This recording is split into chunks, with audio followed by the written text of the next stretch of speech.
And hello. Hello. What a wonderful song that was. Gosh, do we know who made that? I'm assuming it was you, but I wasn't able to hear it this time. You didn't hear it? That means I don't think anybody heard it. Okay. Uh-oh. Let's do the intro all over again. Yeah. Here we go. Wait, Kyle says he heard it, though. Okay. I hear it this time. I didn't hear it the first time. Okay, Kyle, you heard the intro? But that was Tyler's Plead the Filth. Longtime fan and friend of DrawBomb. He sent us a lovely synthwave edition of the DrawBomb theme song some time ago, and it's actually what inspired me to make all the different themes for the DrawBombs anyways, because I was just like, well, we got two great themes. No, oh wait, Kyle says he didn't hear it. We're gonna start the intro over. Here we go.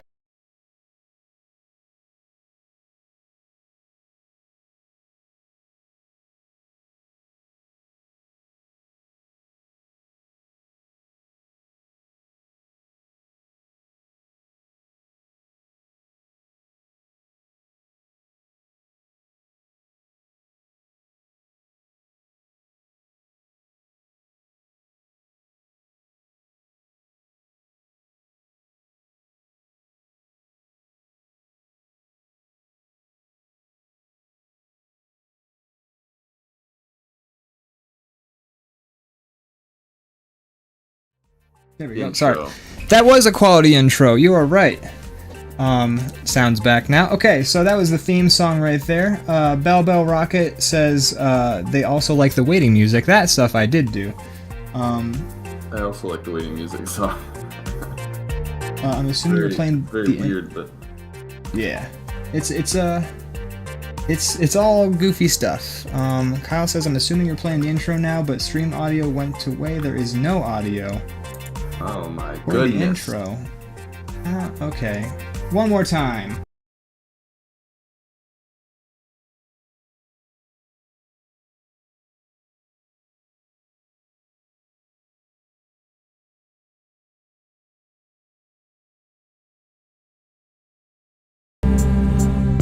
Hey, you know why? You know why it's not happening is because I have it set to play through my microphone only, which normally that's fine. Because I'm so selfish. Normally it's fine if it just plays through the microphone, but the problem here is that... No, I know, guys. I know what's going on here. 1 second. You're going to hear the... we're going to get this intro working, okay? We have... actually, I didn't even change anything around. We're on episode 95 right now. We have 5 more episodes till episode 100. That is my goal. Oh, Crazy Cow just subscribed. Did you hear that noise? Oh, I heard that noise. You heard the fart? Okay, that's good. This quality stream deserves my money, says Kyle. Well, thank you so much. Clearly this is quality if we can't get the intro to work, but I know it's happening. So normally it's supposed to play through my microphone, which plays for the show, and it plays for you, so we can both kind of time ourselves out a little better. Right. However, I muted my microphone during the intro so that, like, I don't say shit. But that means it's not playing through my microphone then, so I have to change it from playing only to my microphone to playing for the show as well. So we're gonna go back!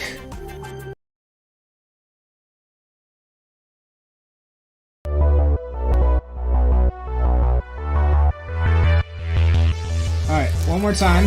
Hold on. One more time, here we go.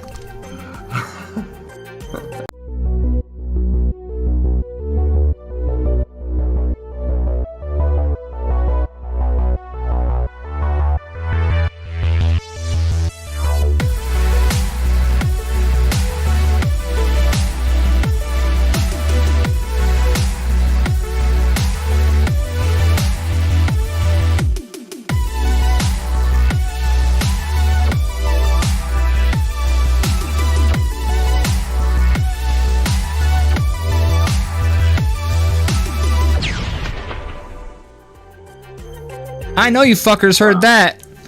They had to have heard it. They had to have. So anyways, yeah, that theme song, finally, was by Plead the Filth, friend of the show, fan of the show. There's that futuristic synthwave. Well, we'll find whoever we know who made this, I just said. We'll find them, though. We'll find them. They can't hide from us anymore. Where are they? Where are they? Oh, gosh, that was such a mess. Anyways, Brandon, how are you today on this lovely morning? Oh, I'm doing great. I say it's morning, but it's not. Dude, it's morning to someone out there. Somebody somewhere is having a morning. I'm doing great.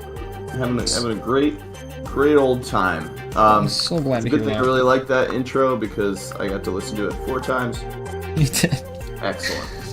First time you didn't hear it, then the next 3 you did hear it loud and clear. Exactly. Welcome to the show, Crazy Kyle, Leviathan Den, Belbo, Rocket, anybody lurking. Happy to have you here for another episode of the DrawBomb. Yes, the DrawBomb. Why don't you explain to them what the DrawBomb is? So the DrawBomb is a show where we chat about life and things, and we draw things, and that goes on for about 2 hours, and then it just kind of stops. And then, you'll have to wait a week, and we come back and do it again. It's the best description I've heard all day. Yeah. Well, have you heard multiple descriptions today? Not today, but that's why it's the best. So. Wow, that's great. Yeah. I'm running unopposed. That's right. Belbo Rocket says 10-minute intro. Yeah, I think it's a good way to go. Sounds about right. This is more like an hour-long intro because we just draw the same drawing for a full hour. Yeah, basically. Yeah. But I think it's cool to have like a good one. Yeah, absolutely. I think it's cool. They're all good ones, but like one that's a little more complete. Yeah, well, work put into it.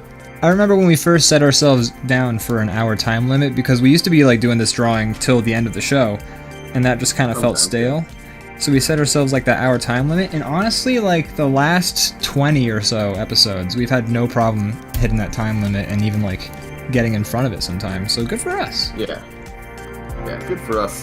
I like the portion of the show where we pat ourselves on the back. Good job, Brandon. You're doing such a good job.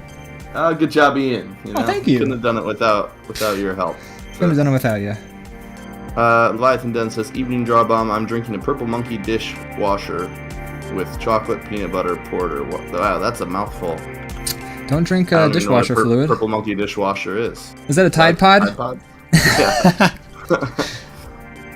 While playing Grim Dawn with my new artwork done by B Chaps. Yeah, I'm glad you like it.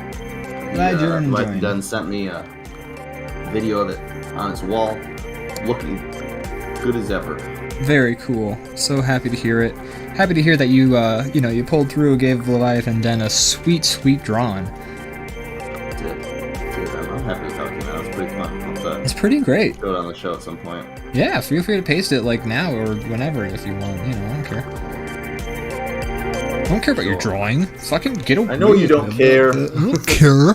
No, but like, okay, so you're doing good. I'm happy to hear that. What have you been up to this week?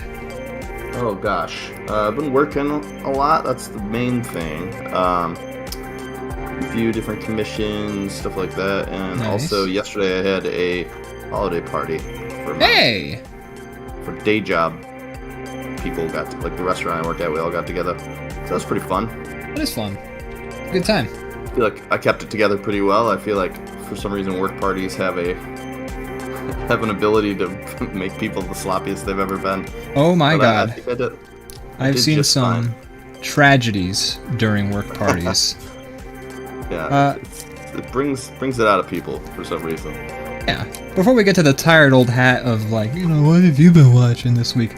What's the worst work party you've ever... What's the sloppiest work party you've ever been to? Regale us.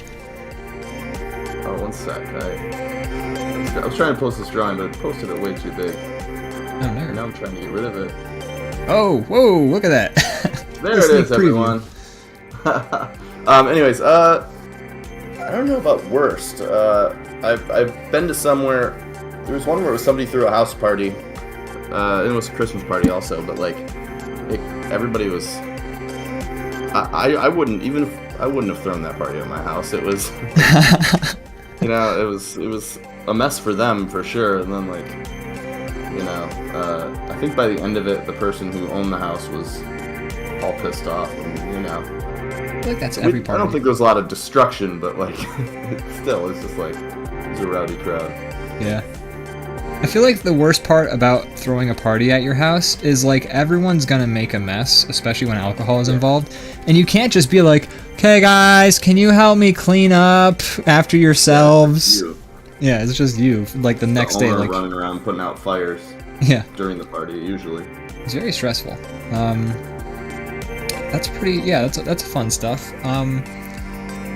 Kind of not a work party, but you reminded me of a house party I was at the one time. And at one point the music was playing, and everyone in like the living room was like jumping with the music to the point where I saw the floor like bouncing up and down with the people. Oh my god! And I was just like, I'm gonna go to the kitchen while people were doing this. This doesn't. That'd be wild if like the floor caved in someone's house. I've seen a GIF of that, and I was just like, my god, I was almost there. That would be unfortunate. And not a cheap fix. I can if I had to imagine. It's like you I'm that not happens. A floor builder, but yeah. Imagine that happens, and then you call your landlord up, and you're like, "So am I like still getting the security deposit? Like, what's the deal with that?" I would get everyone out of the house, clean up all evidence of a party, create a blood oath with everyone else not to ever speak word of this again, and then I would just tell my landlords that my floor just caved in. They'd be like, "What the fuck?" What would I do? My landlords are watching the show right now. No, I'm just kidding. I wouldn't do any of that. Wouldn't do that. You'd have to make sure that what you do is you'd have to go to like the underside of the floorboards after like everything is said and done, and like even pick up the part of the floor that fell down and just like run a cup of water over everything like consistently for like the next few days, so you can be like, there's water damage on my floor. What the hell? Buy some termites online and release them all over. Exactly. Be like, what the friggity frack, guys? What the heck happened? I'm sold me a contaminated. Yeah, you sold me a contaminated house. Yeah. So fraud is what we're saying. Fraud. Yeah, we're encouraging fraud on our show. That's where we're at. And we're actively discussing ways to accomplish it. But what's the like, was that a work party? The one you described? Would you say that was a work party? It was, yes. Okay, interesting. That's pretty bad. It's interesting, like a work party held at somebody's house. I feel like it's almost always like a separate location. Like they never want to have the work parties at your work, but they also like. Well, our work doesn't, and I kind of lame on their part, but I also get it, like liability. But our work refuses to contribute anything to any parties. I mean, probably not the worst idea, honestly. Like, there's a lot of things where I'm like, why would they? But that's one situation where I'm like, I get it, yeah. The most rowdy work party I've ever been to, we used to like have work parties every Christmas at the restaurant I used to work at, and those were almost always a trash fire. And so the one, and they almost always ended up at a specific strip club. Because one of our bartenders worked at that strip club as a bartender, not as a stripper or anything like that. Although she kind of had to do like these shots where she would like put them in her cleavage and then pull them out and then like deep throat them, and then she'd pour the shot into your mouth from her mouth, like with tube. It's gotta be a weird thing to have in your job description. It is for sure, and it was surprising. You make drinks? Yes. Okay, that's good. That's really good. Next question: will you baby bird me one of those drinks, please? I guess. Great, you're hired. Have to. You got what it takes, I think. Yeah. Yeah, that'd be weird. That was weird. So we would always go to that strip club for the holiday party, but like normally that was fine. Like we do like the one time it was like a coworker's birthday, and then I think I've told the story on the show before, but I got to enjoy the sublime visual of him being welcomed onto the stage for like a lap dance. And then they took his belt off and like took his shirt off, and then he was like bent over on a chair going like, yeah, this is great. And then they started whipping him with his own belt, and like the look of pain on this coworker's face, and I love this coworker to death, great friend.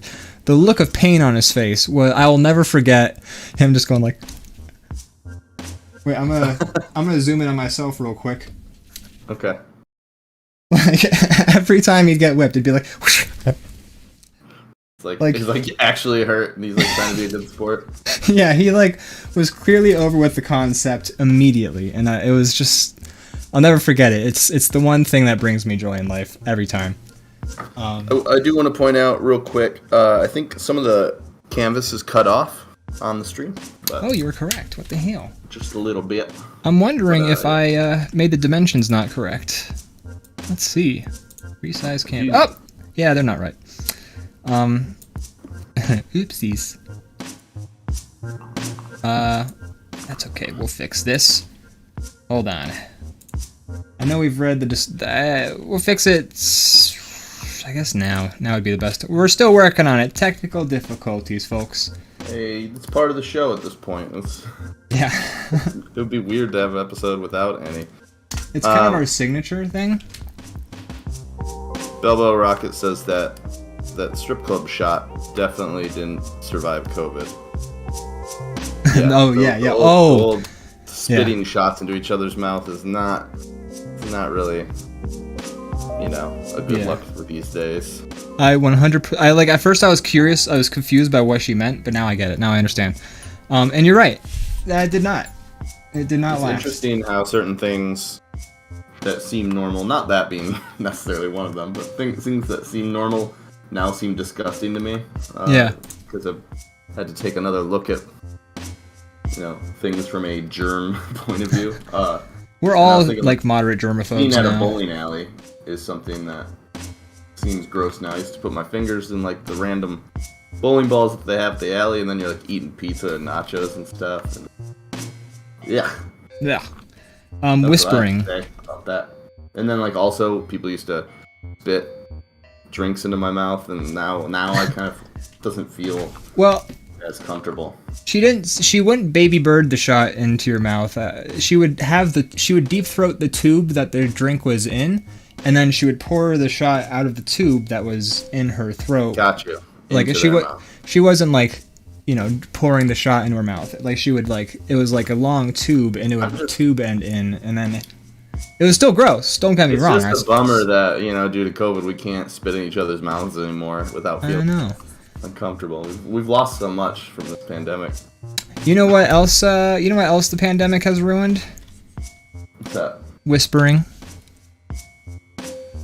Yeah. Somebody just gets real close to your head and goes, "Hey, how's it going?" You can feel their breath. And you're like, So yeah, none of that shit. Sure, I haven't thought about that one.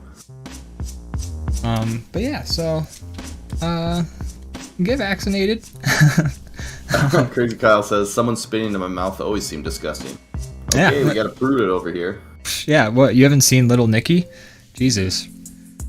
Remember that scene when the girl... I remember that scene. It's like towards the end of the movie, like the evil brothers from hell have like come to Earth. Little Nicky's like girlfriend for the movie is now like hoisted up on a thing. Okay. And she's like, "Fuck you."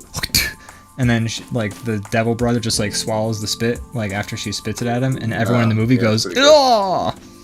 Oh yeah, I remember that now. Yeah. Forgot that, but now I remember that. So thank you. You're so welcome. Just just play that clip over and over in your head, just constantly. Kyle says, I feel like perfume is ruined. Every time I smell someone's perfume or cologne in store, I'm like, get further from me. Yeah, I'm more aware of smells. Somebody was vaping near me, and I'm like, the fact that I can smell your vape means I'm breathing in your like lung juice, right? Cause you don't smell it until it's breathed out. You don't just smell it in the vape. Yeah, you have to like. So it's like their water vapor now. I'm smelling the stuff that had entered and exited their lungs. Yeah, and like that vape juice stuff like is really floaty. Like I feel like you see somebody's breath and it's like, but like you see like a vape and it's just like. Once you see somebody drop some mad plumage, then mad clouds, bruh. It sticks around for a while. So that's one I think about. I used to be subscribed to a subscription service that would send me a new cologne every month. I thought it was gonna send you new vape. Oh yeah. It's gonna send me a new disease of the month. Yeah, it was like you would subscribe, you picked out like a bunch of colognes, and I just like grabbed a whole bunch where like the ingredients sounded like they would smell good. And then I would get like a new cologne every month, and like that was like before COVID. I was just like, okay, I'm gonna start smelling good. I'm gonna start like being out in the world more. No more shut in Ian. I'm gonna have fun. And then COVID happened, obviously, and that ruined everything. Yeah. So I stopped making money. I actually kept the subscription going while COVID was happening because I still had my job at the bank at that point, and I was like, well, I'll just like stockpile, and then when the pandemic's over, I'll have all the smells. And then I quit my job because I had to move out. And I was like, that was the first thing I did when I got home was I, number one, checked to make sure that I had insurance. And then number two was, stop my cologne subscription. That's a shame. I still got them over there though. They're all really good smelling colognes. I gotta say, like once I'm out in the world, I'll be smelling fine. What would you describe your current smell as? I just freshly showered. My body wash is a pomegranate sort of combination, like pomegranate lavender. So I smell mostly like pomegranates. Yeah, I like the fruit smells. I like pomegranate specifically. I love smelling like pomegranates. And my hair is like peach mint, I want to say. So like my shampoo is a peach mint. That sounds delightful. Yeah, I actually, when I've showered, I smell good. I smell really good, actually, I'm happy to say. That's a good thing. That means you're doing it right, I think. Yeah, I think so.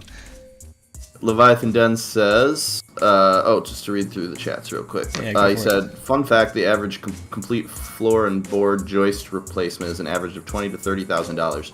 Yeah, I can see that. I mean, the floor seems like a pretty key part of the house. Yeah. Can't really have a house without one. Yeah, I could see that, especially in Morums, depending on the size of the house, I would imagine. Yeah. Then, let's see, Leviathan Den says, today is 2 years smoke-free and 2 years of CrossFit, so... That's awesome, man. Congratulations. So you're 2 years... Started rolling tires. I was going to say, it's 2 years since you quit CrossFit? It's weird that he, like, has an anniversary for quitting. He must have really hated CrossFit. Well, people say that it's a cult. So I mean, it's like he got out, you know. He went clear, as they say in the Scientology circles. Looking good. The cult of gains. That's right. That's awesome, though. Congratulations. Yeah, I'm very happy to hear that. My notes came back. Sorry, go ahead. C. Newt says, "Sorry, I'm late. I was doing my duty." I think that means he was making a bowel movement. Yeah. It's like you could combine Ace Ventura: When Nature Calls with Call of Duty, because nature called him and then he did his duty. He pooped. When nature calls of duty. When nature Modern calls Warfare duty. 2. Modern porcelain fair. I don't know, man. Anyways. Nailed it. So anyways, now that we've kind of gone over that sort of stuff, what sort of things you've been doing this week? I mean, you said working, but like, you know, for recreation. Boy, I've been playing a good amount of VR lately because I just got a Quest 2, and I think I mentioned that last week, but I've been having a lot of fun with that. I beat Half-Life Alyx, which was amazing. It's a really great game. It just makes me want Half-Life 3 again, even though I had finally, like, given up on it, and now I want it again. Bullshit. Yeah, now you're back in. They sucked you right back in. Yeah, they got me. So now I'm wanting that thing that will never happen. Leviathan Dead says, I love CrossFit. I started taking care of myself by doing CrossFit and lifting. That's awesome. Yeah, we were joking. I mean, it's a good thing. I could definitely work out more. And by more, I mean at all. Yeah, you know, smart. I mean, I've complained about this a million times, but I was working out really consistently and like actually seeing gains until like I had to quit my job.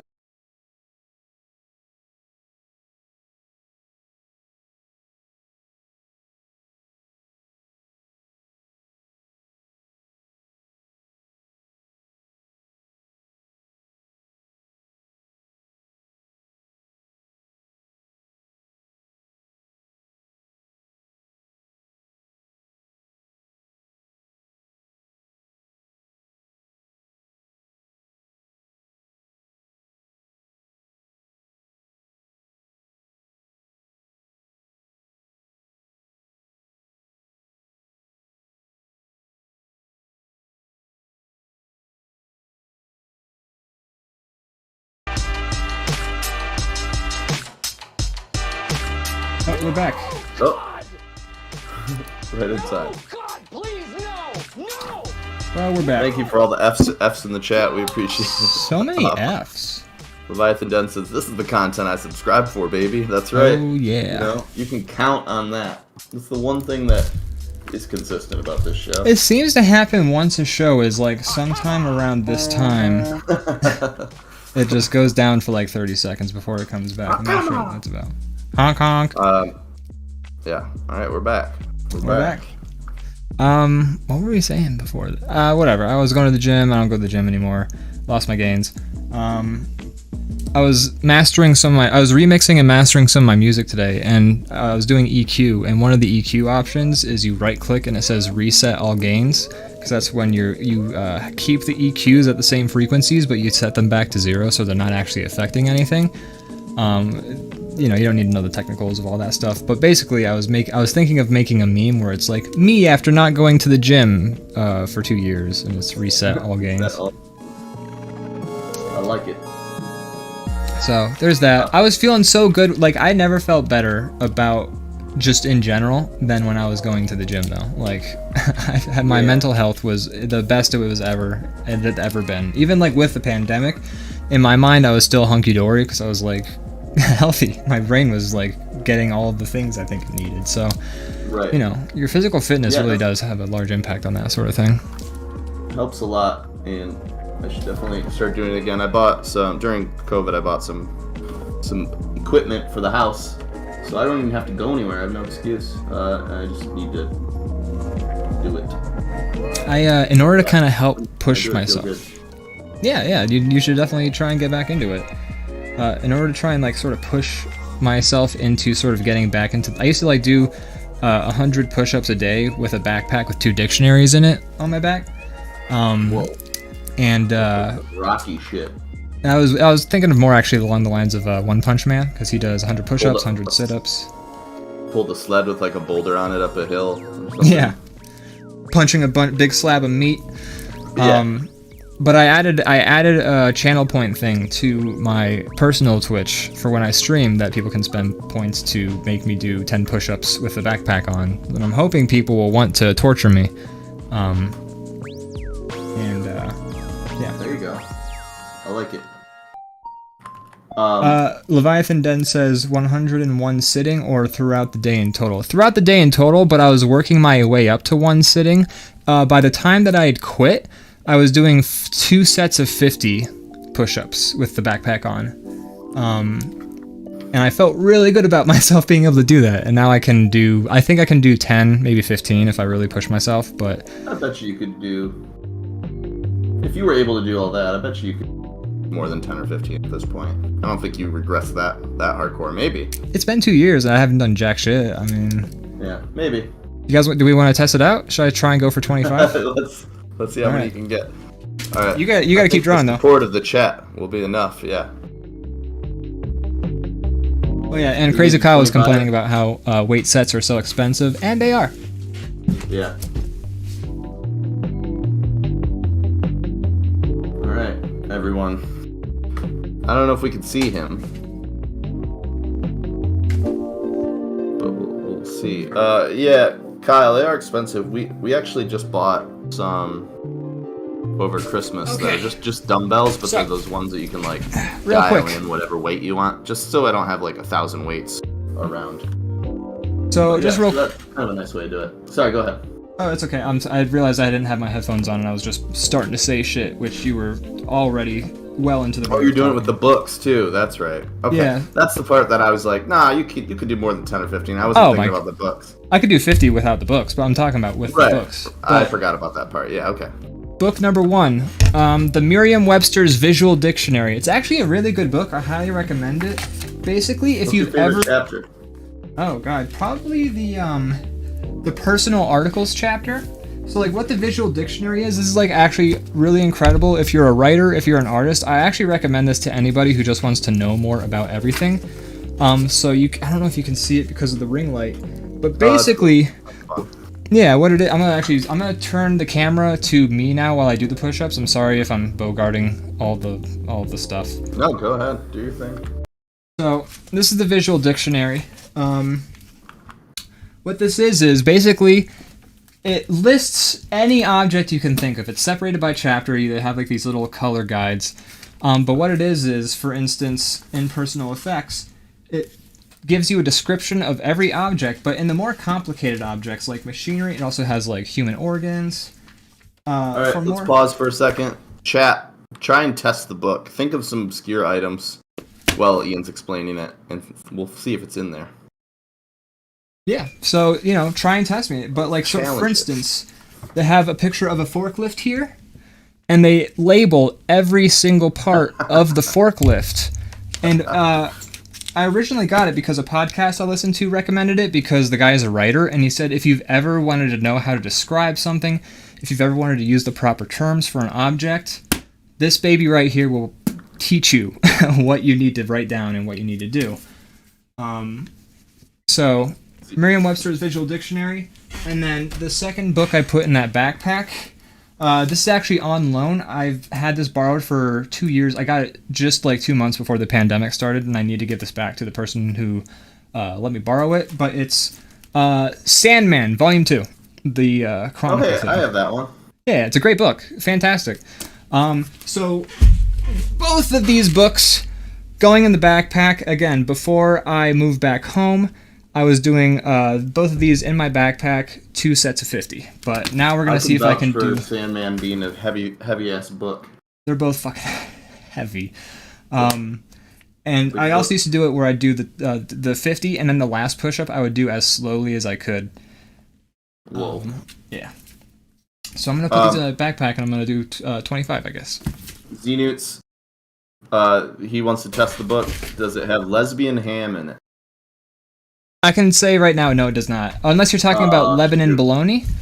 I think that's what he meant. Oh, okay. Okay. So I'm gonna put these in my... But you're all gonna be so surprised about this drawing once we're done cutting back and forth to the both of us. Just gonna real quick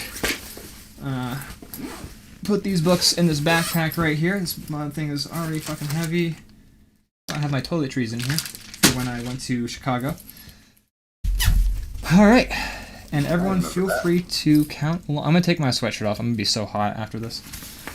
You're going to come back all red in the face. Yeah, and I'm just like, what did you watch? Watch any good shows lately? Let me rant about Encanto for 25 minutes. Oh, I haven't seen that yet. Yeah, I'm going to rant about Encanto for about 25 minutes. Oh, sick. I'm excited to hear your opinions on it. Oh, yeah. Actually, look. One more thing I'm going to do real quick. Oh my god, I'm causing a mess. Leviathan Den is putting his bets on 53 push-ups. Oh, no. I'm doing 25. I'm not doing the most I can. I'm gonna guess 72. Oh god. 1 sec. All right, so you're guessing 72, right? Yep, and he said 53.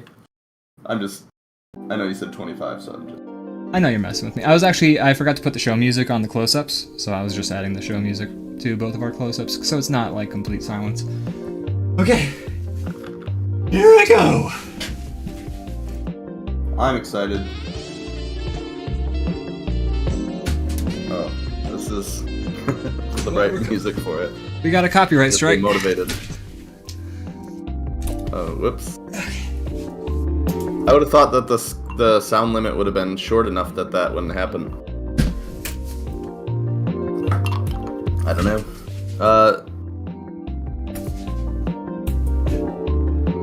Alright.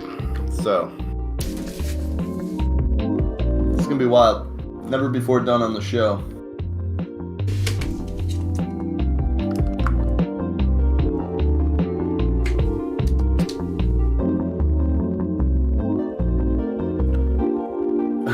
Angled down at the floor. Oh, so that's what your floor looks like. I've been wondering for years. Been dying to know. There he goes. Oh shoot, I haven't been counting. Well, hopefully he's counting.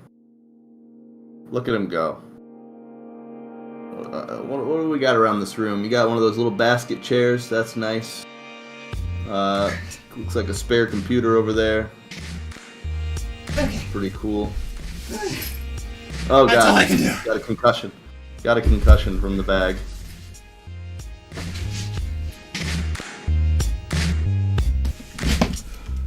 How many was it? How many did you end up doing? 17. There you go. You heard it, folks. 17. Was it visible? It was visible, all right. Gosh, we all saw it. I'm out of shape. I was taking inventory of the things around your room with this new angle. Oh boy. So. What did you nice. see? I like your basket chair. That's nice. Oh, thank you. Yeah. You got a spare computer back there.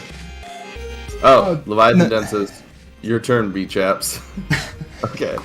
I don't have a backpack full of books, so I'm really out of shape right now. But sure, okay.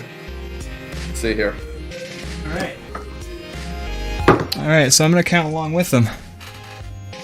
Oh my god, I'm exhausted. You don't have to put the camera on me yet. I'm taking the sweatshirt off. Okay. You know, the whole out of shape thing. Yeah. No, we both know this game. Oh my god. There's a pile of coats here, not because we're in the middle of throwing a party, but our coat rack fell off the wall.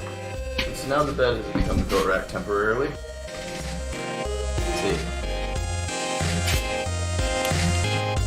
This room's not very big. And now I'm insecure about my lack of basket chairs. It's okay. Look, Alright. the basket chair, it's nice to sleep in. It's good for naps. My floor is too slippery with my socks. Hold on. There's things that need to happen to the floor. Yeah, look, there's always preparation that goes into a public display of machismo. Alright. I don't have anything heavy to put on my back. That's okay. What we got?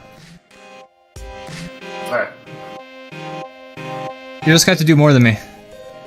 1, 2, 3, 4, 5, 6, 7, 8, 9, 10, 11, 12, 13, 14, 15, 16, 17, 18, 19, 20, 21, 22, 23, 24, 25, 26, Oh god, we're slowing down!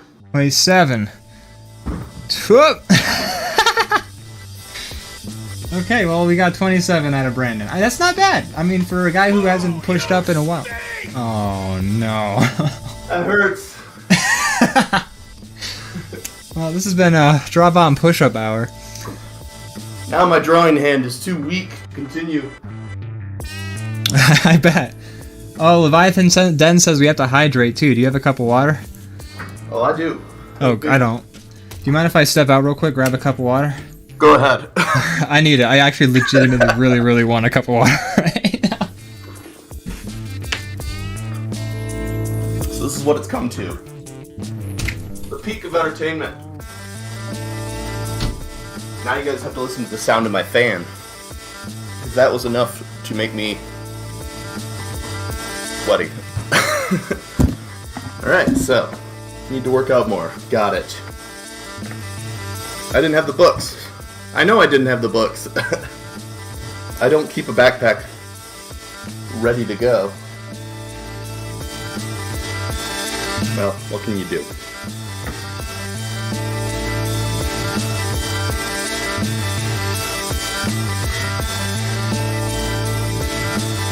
I don't think that Xenut says suspiciously good for a guy who claims to be out of shape. I don't think that was that good.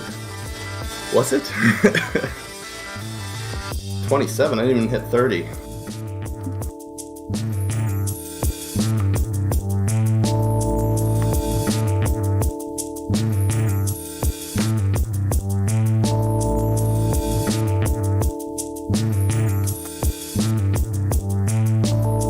In the meantime, if you enjoyed that display of pure strength. Follow us on Twitch for more quality entertainment. Also join the Discord. Lots of good stuff there as well.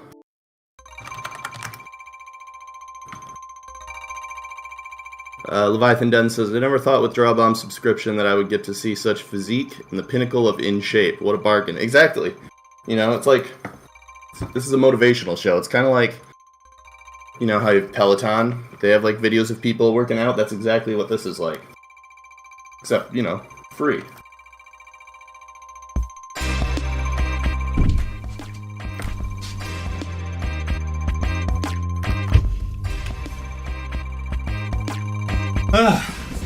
Welcome My goodness. Back. Thank you. It's good to be back. Have you gotten your breath back, or are you still working on that? Still tired. I'm just gonna drink, guzzle a cup of water.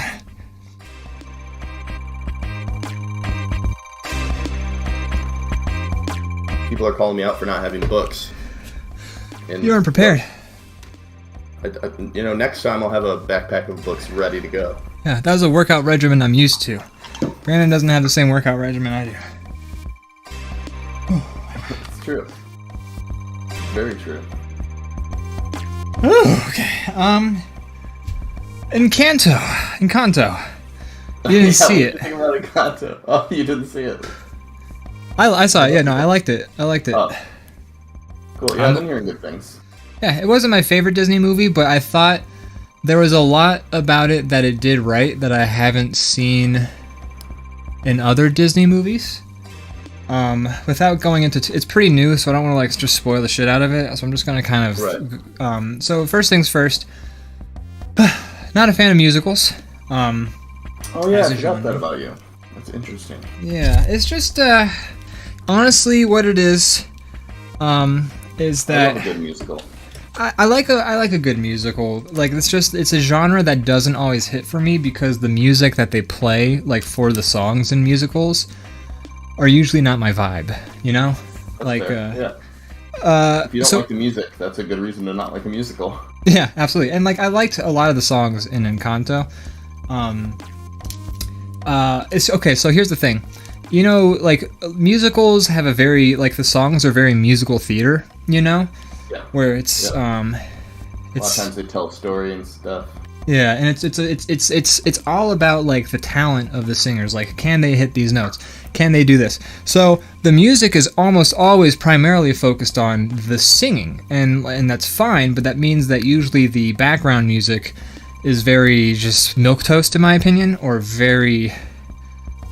It's hard for me to explain. Like, because there are musicals that I love. Like, I loved the music in Moana. I love the music in Singing in the Rain. I love the music in The Wiz. I love the music in The Wizard of Oz. I love the music. There's I could actually list. So it doesn't sound like you dislike musicals. It just sounds like there's a lot of musicals that you don't like because the music isn't good to you, and that's totally fair. And so the music in Encanto, it was good. There was one song in particular that it turns out is like the newest big Disney hit. Apparently, like it's the next "Let It Go" or "Let It Go," "Let It Snow," "Let It Go." And that was like my favorite song in the movie. So I'm like, oh, cool. And it turns out that song was written by Lin-Manuel Miranda. I haven't watched Hamilton. They brought him back. I haven't watched Hamilton, so I have no idea if like I don't know anything about the music and. Right. Well, he did Moana. He did Moana? Oh. Yeah, that's why I thought they brought him back. Oh, okay. I thought it was a Hamilton thing, although Hamilton wasn't Disney, but they put it on Disney. I don't know. Yeah, no, he wrote it. Moana, I believe, most if not all the songs. Okay, I know they had Jermaine from Flight of the Conchords, or not Jermaine, Jermaine, because he doesn't have an R in it. It's like the crab. Yeah, the shiny, like a very David Bowie-esque song, and I love that song. I assume he had a large part to do with writing that song, at least. Yeah, maybe. And the music in Encanto, not all of it hit for me. Also, the thing is also like the density of music in a musical, like how much plot is there to music? Like what's the ratio, you know? And sometimes I think they can go over, like sometimes Encanto, like I felt I think my least favorite part about musicals is when the song, like the story really feels like it's at a pace, like it's going, and then all of a sudden somebody there's always a 5-second lead up to the songs in a musical where you're like, oh no, they're gonna start singing. Yeah. And so like in Encanto, it's like a very engaging storyline. Like it's just to kind of give a brief summary. It's a family, and this family, everyone gets like a different magical power by the time they reach the age of 8, I want to say. And then the main character, she never got a power. Like she turned 8, she touched the door that gives the magical power, and the door disappeared. And so she's very sad that she never had a power, but she's like kind of living with it. She's like, whatever, that's past me. And it's sort of about her, and like there's like sort of this issue where like the magic is kind of going away, and that's the most I'll say. But so it's kind of an interesting storyline, actually. I like the idea, I like the concept,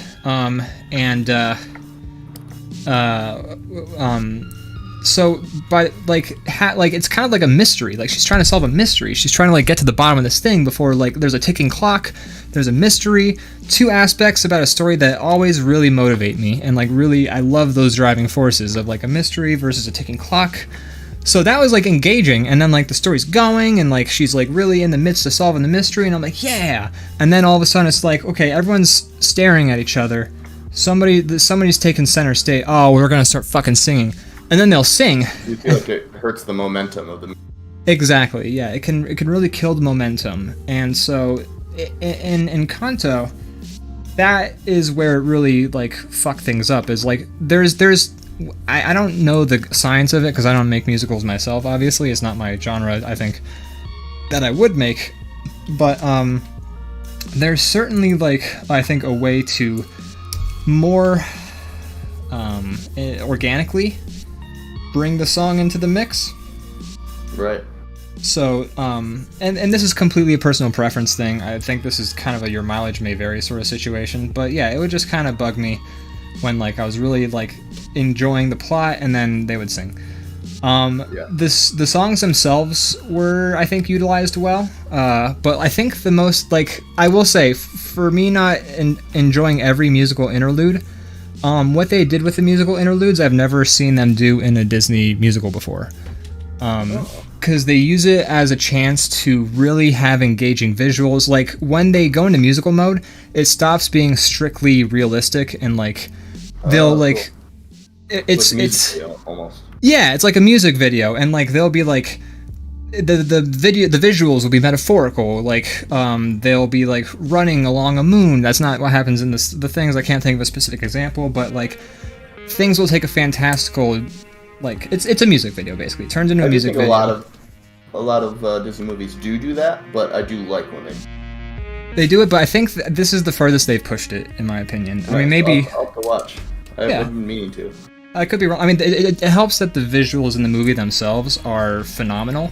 Like, some of the best 3D animation I've seen, like, the characters, like, move and dance, and it feels so fluid, and, like, despite the cartoony look and physics, it looks really realistic. So the visuals are top-notch, and the musical interludes really make, I think, like, the movie couldn't have been made not in 3D, in my opinion. Like with 3D like CGI. Like, I think they did enough creative things where like they would not have been able to make the same movie had they done it with 2D animation. And that's, I think, a complaint I think a lot of people have with, well, Disney, you know, especially because like, oh, Disney left behind 2D animation, but a lot of times like it felt like the same movie could have been made with 2D animation and might have looked more fun and engaging with like a sort of the style that comes with doing a 2D animation. But this is the first time where I felt like they were really utilizing the 3D aspects to their full potential. Yeah. So hats off to that. The characters are great, in my opinion. I loved every character. The representation was really good. Obviously, it's a movie about, I think it's a Colombian family.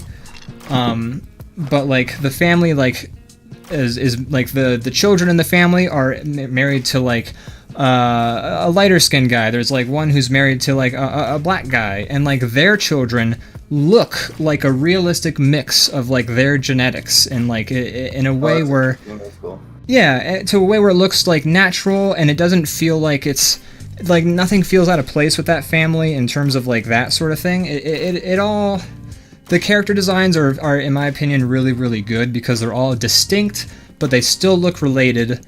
But they're all like unique enough that like if you looked at like a fan art, you wouldn't be confused about like who you're looking at, you know?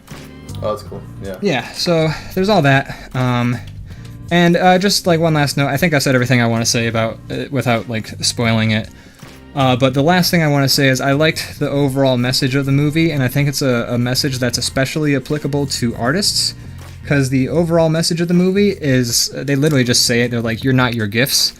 And like, it's basically like, you may have a talent, but you're so much more than your talent. And like, you know, whether or not you're having a good day or a bad day with, like, if you're an artist, if you're a skier or whatever, if you're having a bad day, it doesn't make you less of a person. You're still just the same good person that you are. Your art does not define you, and I think that's a really good message, and I enjoyed that aspect. And yeah, so I mean, Encanto, I liked it. I liked it a lot, actually. I will have to check that that one out. Is that on Disney Plus now? It is, yeah. I think it was on there from the get-go, actually. I'm not sure. That's cool. Yeah. I like when they do that. But yeah, if you're a fan of visuals especially, like, if anything, watch it for the visuals. The visuals are top-notch. Captain Sheepy's here. Says, hey! Praise the rave. Captain Sheepy, thank you so much for joining us. DrawBomb. The DrawBomb that could do more push-ups than us. I know. I don't know if Captain Sheepy was here for the push-ups, but... I don't think so. Oh, what a ironic, dramatic irony. I'm still out of breath. I hear that, but you also were talking about Encanto a lot, so you have a chance to. Occasionally at work, if I'm like really in a hurry, and I'm like, there's a flight of stairs at our work, and I'll have to grab something downstairs or do something. I'll sprint up and down the stairs like a couple times, then I run to my table. And then I start talking, and then I remember that I never had time to breathe, so I'm like trying not to sound like out of breath when I'm talking to them, and that's always a fun moment. Absolutely, and it's I think when you're out of breath like that, the table, you get like some sympathy tips from the table. Oh, I should try that then. Yeah. Stay out of breath. Stay out of breath. Just like be running around. It's like I read this story about Dustin Hoffman. I think he was shooting The Graduate, and there was a scene where he was supposed to be like out of breath. So he said like, wait a second, and then he went and he like ran around the block like 3 times, and then he came back and he was like, okay, start rolling, so that he was like legitimately out of breath when they started the scene. Yeah, that's a good way to do it. Yeah, and the funny thing about the story is somebody else, like a different actor I think, was on set, and that actor says like, I don't get it, just act like you're tired. That's your whole thing is that. Yeah, pretending. Like making pretend that you're like these different states of a person. If you can force yourself to actually be some of the things, that helps the acting process, I imagine. Yeah, that's very true. Like I was reading somewhere recently that a lot of times in things where you need to cry, if you can't squeeze out tears, what they do is they take menthol air and blow it in your eyes. Oh, interesting. And then you cry like a motherfucker. I bet. to cry a lot. Like a light macing. Sounds terrible. And then they like the people talk about it, like they even do it to kids. So really? They blow like menthol air in kids' eyes to make them cry in a movie if they cry. That's awful. That sounds fun. Yeah, a little bit of child abuse. Yeah, so you can run around the block. Around the block. Poison, like spicy air into people's eyes. Yeah, when you say blow menthol into their face, are you saying like from a cigarette? No, I think the way they actually described it is there's like some kind of device that has like menthol crystals and blows air through it, and the air that comes out is got like menthol in it. So, what is menthol? I've always assumed that menthol was like that minty flavor in cigarettes, but it is, but I don't know what it is, like, but it is, yeah, it's like it creates that kind of cool. A lot of like lotions and things have it in it too, like it gives that kind of like sometimes you'll have like a chapstick that has menthol. It just like kind of gives that almost like a minty essence, but I don't know what it is. I'm curious now. It might come from a plant or something. I wonder if it's in my visual dictionary, but I'm not gonna fucking get it. I don't want to look at that thing again. Let's see. Menthol is an organic compound. Okay. Good to know. Made synthetically or obtained from the oils of corn mint, peppermint, and other mint. Okay. So it's made from mint. Yeah, corn mint. They make everything out of corn, I guess. Corn mint. I guess so. Like, you look in your snack cupboard, almost everything in your snack cupboard is made of corn. It's true. Which also means it's undigestible, because your body does not know how to digest the enzymes in corn. My snack cupboard is just a bunch of ears of corn. Just cutting out the middleman. It is all made of corn. Yeah. Leviathan Dead says you need more water to refill those muscles. I need more allowance. Yodelay-hoo. Why? Yeah, and Bell Rocket suggested looking up menthol dictionary, but you already covered that. Yeah. Yeah, sorry. I would legitimately if I wasn't. I can feel my arms shaking. That means they're stronger. Right. I'm gonna wake up tomorrow and I'm gonna just be sore. Probably. God, I'm so tired. What have you been?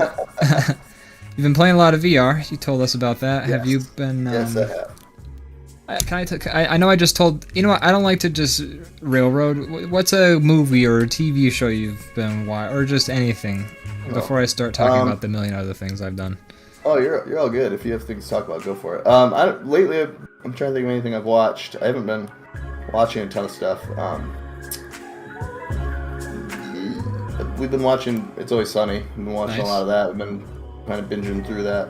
So I've seen all of them, but some of the newest seasons. Morgan hasn't a lot of it, so that's been fun. Nice. But yeah, that's about it right now. How far are you guys in it? We are to like season 7 or 8 now. Oh, nice. Okay. For me, I've been watching. So I don't. Before I talk about the shows I've been watching, because that is that's less, I think, in the forefront of my mind than the movies or the games. But I did recently play a game that's on Game Pass called The Artful Escape. Oh, okay. Yeah. How is it?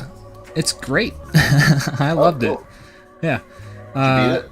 Yeah. Oh, it's really short. It's like 5 hours long. Okay. So basically, the Artful Escape. I almost called it the Fartful Escape, which would be a great pun parody if you like farted the whole time. But it's the Artful Escape is basically you're this kid. Your uncle was a very famous folk singer. Like basically, he looks and sounds like Bob Dylan. And you are a musician yourself, and people want you to basically play your uncle's songs, and they want you to be like a revival of your uncle and his music. And you want to play like space opera rock music, like Yes, or Okay. He basically solos a little bit like Van Halen, but not quite as technically proficient. More like he kind of goes for Van Halen vibes, but he's not quite there with like the tapping and all that stuff. But it's like so the gameplay aspects. It's not about the gameplay of the game. It's more about it's definitely about the visuals. It's about the music, and it's about the story and like sort of the emotional connection to the story. But the gameplay itself is occasionally it's a platformer, and you're like exploring and talking to people, or you're like running through these landscapes doing some very simple jumping over like gaps, you know. And then occasionally they make you play Simon, but like you don't have to like wait till they finish their button sequence to play it. You can like kind of like keep up with them, so it's not exactly Simon, but it's basically Simon. That's the game. Like you kind of like go into space. You can customize your character. Jason Schwartzman is in it. Carl Weathers voices a character. Jason Schwartzman's voices an alien. The Cersei from Game of Thrones is in it. She plays like a mystical being that looks really cool. You actually go to space. You do go to space, yeah. And it's a really fucking pretty game. Like, the visuals are stunning, in my opinion. Like, they... Artful Escape, you said it's called? Yeah, it's on Game Pass. And the visuals are, like, phenomenal. Like, they're mostly 2D, but, like, the environments are 3D, and, like, the characters are all, like, clever combinations of 2D and 3D. Like, 2D where it's necessary, but, like, 3D to, like, if the characters, like all the, like, the humans, their hands are 3D models attached to, like, 2D puppet arms, you know? So weird. the hands can be, like, moving in all sorts of directions, but the arms only ever need to go, like, up and down, essentially. So it's a lot of that stuff. Like, it's a lot of, like... Well! But, and then, like, it's just psychedelic visuals through and through, like, for the rest of the game. But it's really fun. At first, I was actually pretty annoyed by the story, but then, by the end of it, I actually it hit an emotional resonance with me. And I enjoyed that. The music's great too. So overall, I can't recommend it enough, especially if you, again, like, if not playing a game, if, like, the fact that it's not strictly a game doesn't bug you, and, you know, you're more than content to just kind of experience sort of like a journey of visuals and sound. Yeah, I highly recommend it. I just started installing it, so... Nice! Hey, I'm happy to hear that. Check it out. Yeah. Morgan would probably love it too. You could play it with your roommate who you kiss on the face sometimes, and I think she would probably have just as good of a time. All right, I'll probably play that then. Cool. Let's see what else. I played Alex. That was great. I thought I've been playing some Resident Evil 4. I've been trying to get Skyrim working, but I've been having some with that. Oh yeah, I remember it works, that. But for some reason it's not running very good, and I don't think it's my computer. Yeah, it sounds like a Skyrim, especially because you said that when you first installed it, it ran fine. It worked perfectly, yeah. And then you installed some a whole mess of mods. Yeah. And now it doesn't work good. But then I also uninstalled all those and uninstalled and reinstalled the game and did all that. Still no dice, so I don't know. Figure it out. Strange. Leviathan Den says Skyrim VR is awesome. Yes, I'm excited to play it. I'm just trying to get some mods installed first. Did you get it running smoothly? Did you get a chance to sort of watch that video I sent you about the mods that guy had installed? Yeah. Okay, cool. And those are a lot of the ones that I had installed as well. Nice. So, yeah, there's some goodies in there. It's really cool what the modding community has done with that game. It's incredible. Like, you can basically release a game and then people who won't see a dime will make that game, like, as more fully realized than I think the developers ever even knew they could do. Right. Yeah, it's pretty crazy. But yeah, I'm excited to get that going. But until then, I've just kind of been fiddling around trying different. Been playing some Beat Saber. That was pretty fun as well. Played Super Hot VR, which is a good one. Super. Stuff. Hot. Did I ever tell you I beat Mind Control Delete? Oh, yeah. I don't know if you told me that or not.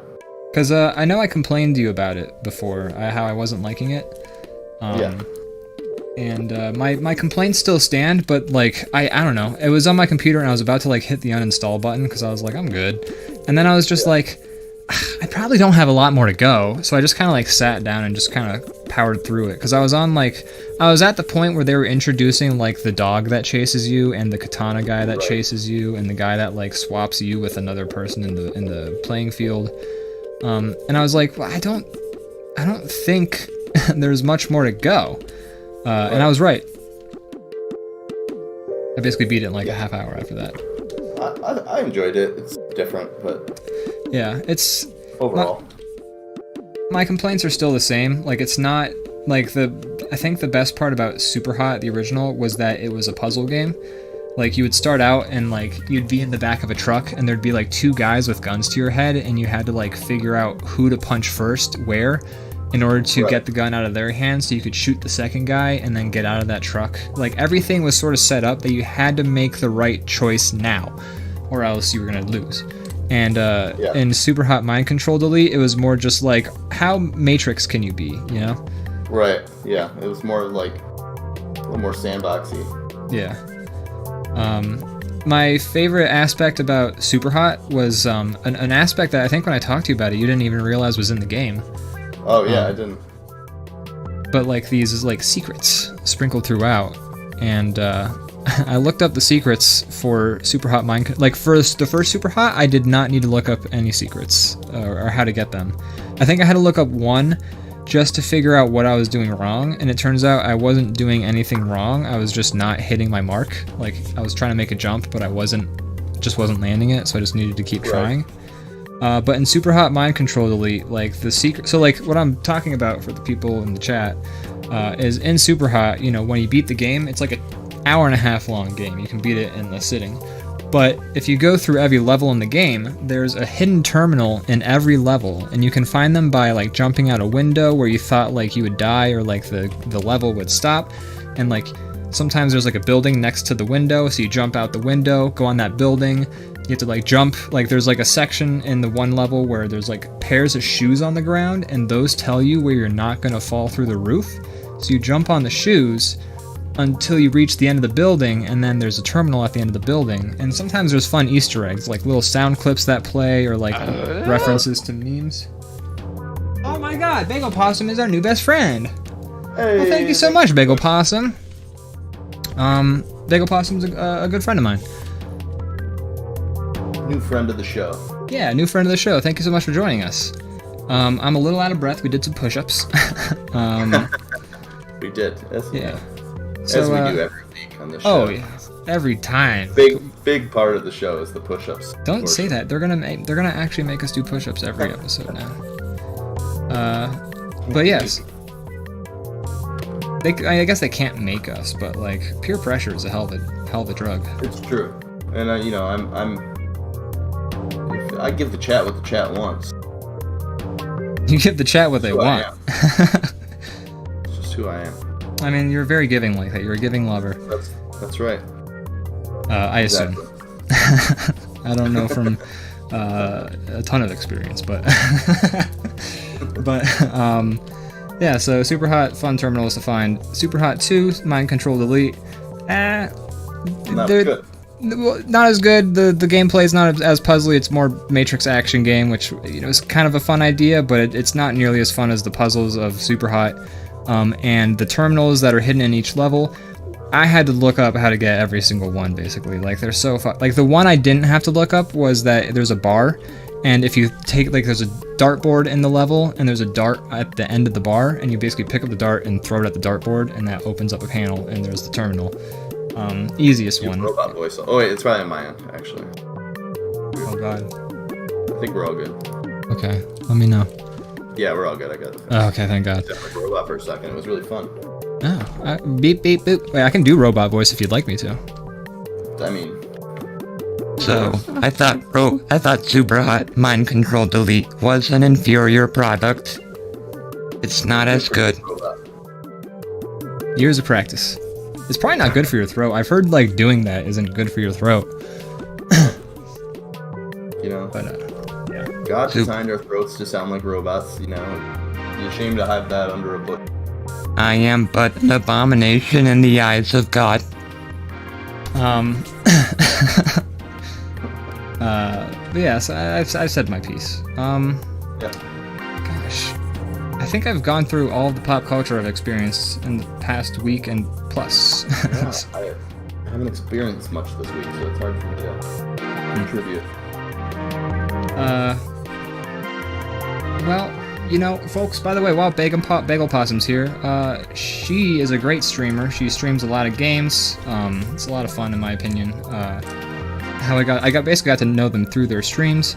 But I highly recommend you check out Bagel Possum. They're super nice, super fun, and yeah, they're just a very good friend. I've gotten to know them very well over the past year, and yeah, very supportive too. Definitely tuned in a few times. It's quality stream there. You know, kind of lacking in the push-ups department, but other than that, a lot of good entertainment there.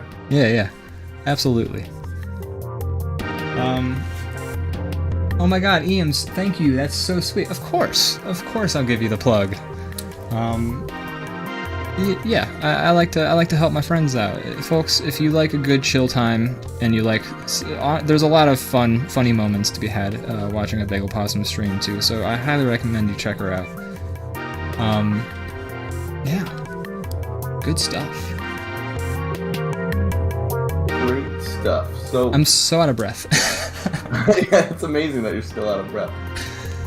It's been a while now. A little bit. I pushed myself on those push-ups, no pun intended. I really gave it my all. You pushed the floor. I did. Stop it right now, both of you, says Bagel Possum. Okay. I'll lay off! Yeah, fine. So while we're talking about Encanto like 20 minutes ago, yeah, while we're on that topic still. Yeah. I did also see Luca. I don't know if you've seen Luca yet. I just watched Luca. Oh shit! It, like a week or two ago. Oh, this is perfect. We saw it like a few months ago, but it was good. It was good. Did you like it? Yeah, I liked it. Yeah, it was fun. I try to remember some things, but no, I liked it. The animation was good. Mm-hmm. The story was fun. Sorry, go ahead. No, go ahead. Oh, I was just gonna say, who is your favorite character? Oh, I know my answer.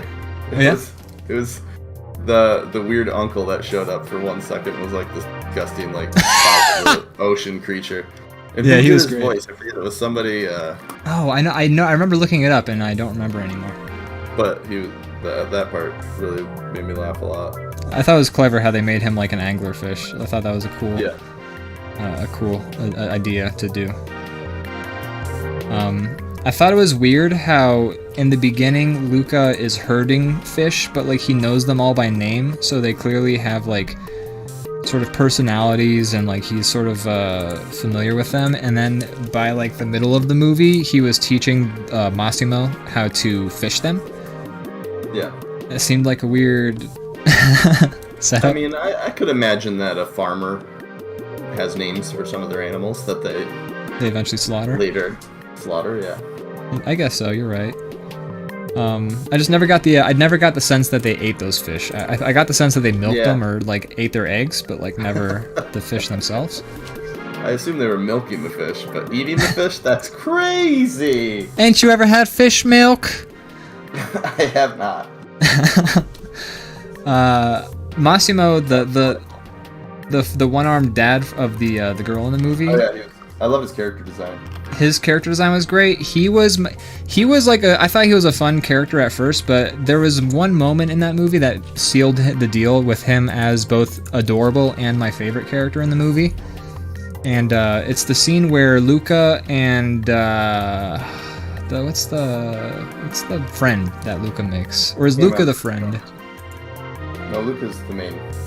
Okay, Luca's the main character, and then there's like Giuseppe or Antonio or I forgot. But I forgot the other character. It's something super Italian. I'm allowed to say that. I'm Italian.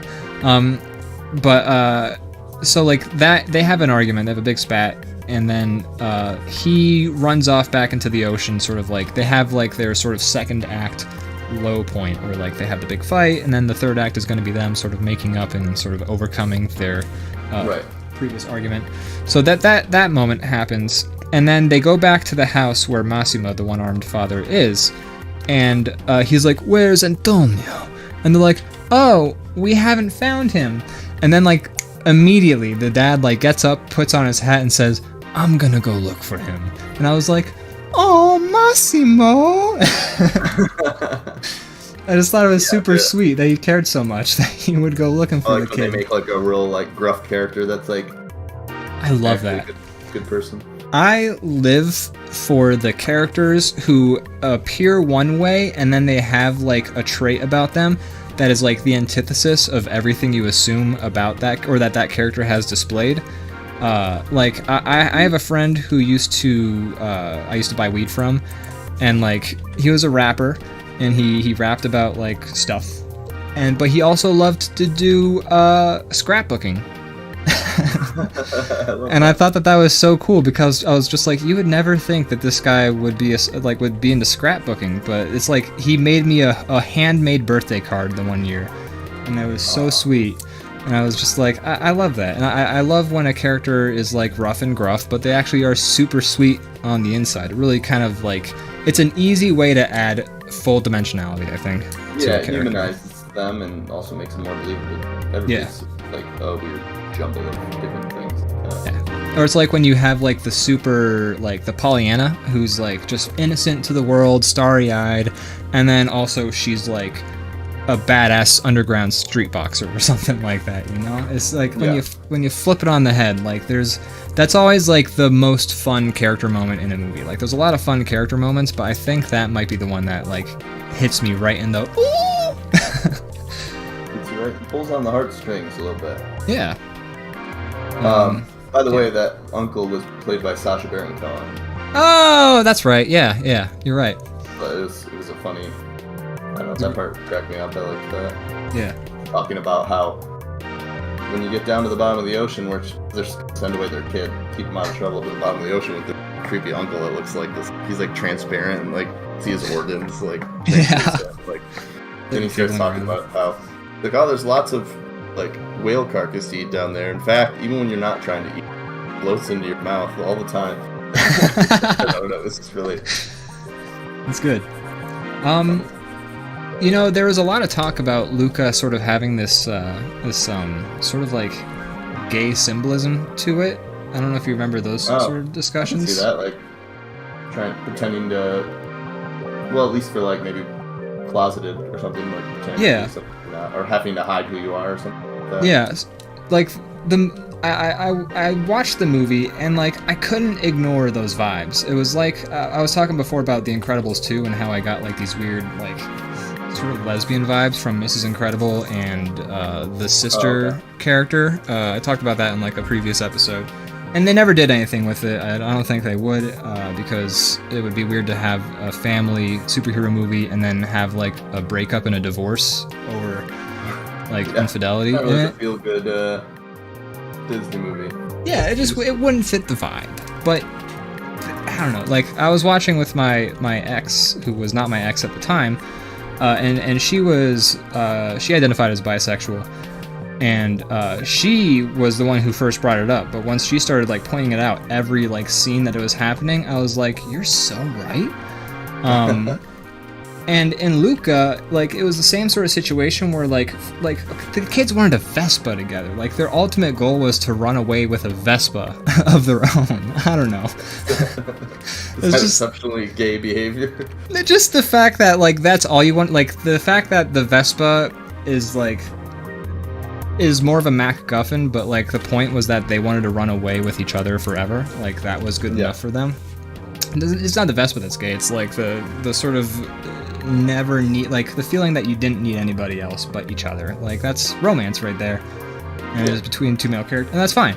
And I read the Wikipedia article about it, and the director of the movie said like, no, we never intended for that. But like, I don't know if I believe that, because first of all, like it's a Disney movie. Disney is a very big follower of the. They like will make scenes with gay characters like so quick that you can cut them out in like editing without losing any of the plot. Yeah, you mentioned that before on the show. And like in Luca, that's kind of not possible because the whole crux of the movie is this sort of like potential metaphor that's kind of going on with like sort of being gay but not being able to be yourselves in society. But like what I think really sealed the deal, and this was like sort of talked about before I ever saw the movie, so maybe like people talking about it online colored my perception, but I tried to put that out of my mind. It was hard to ignore. But in the movie, like at the end, they there's a big speech about how they are allowing people to show them their true selves, and like there are people who will always like look down on them for being who they are.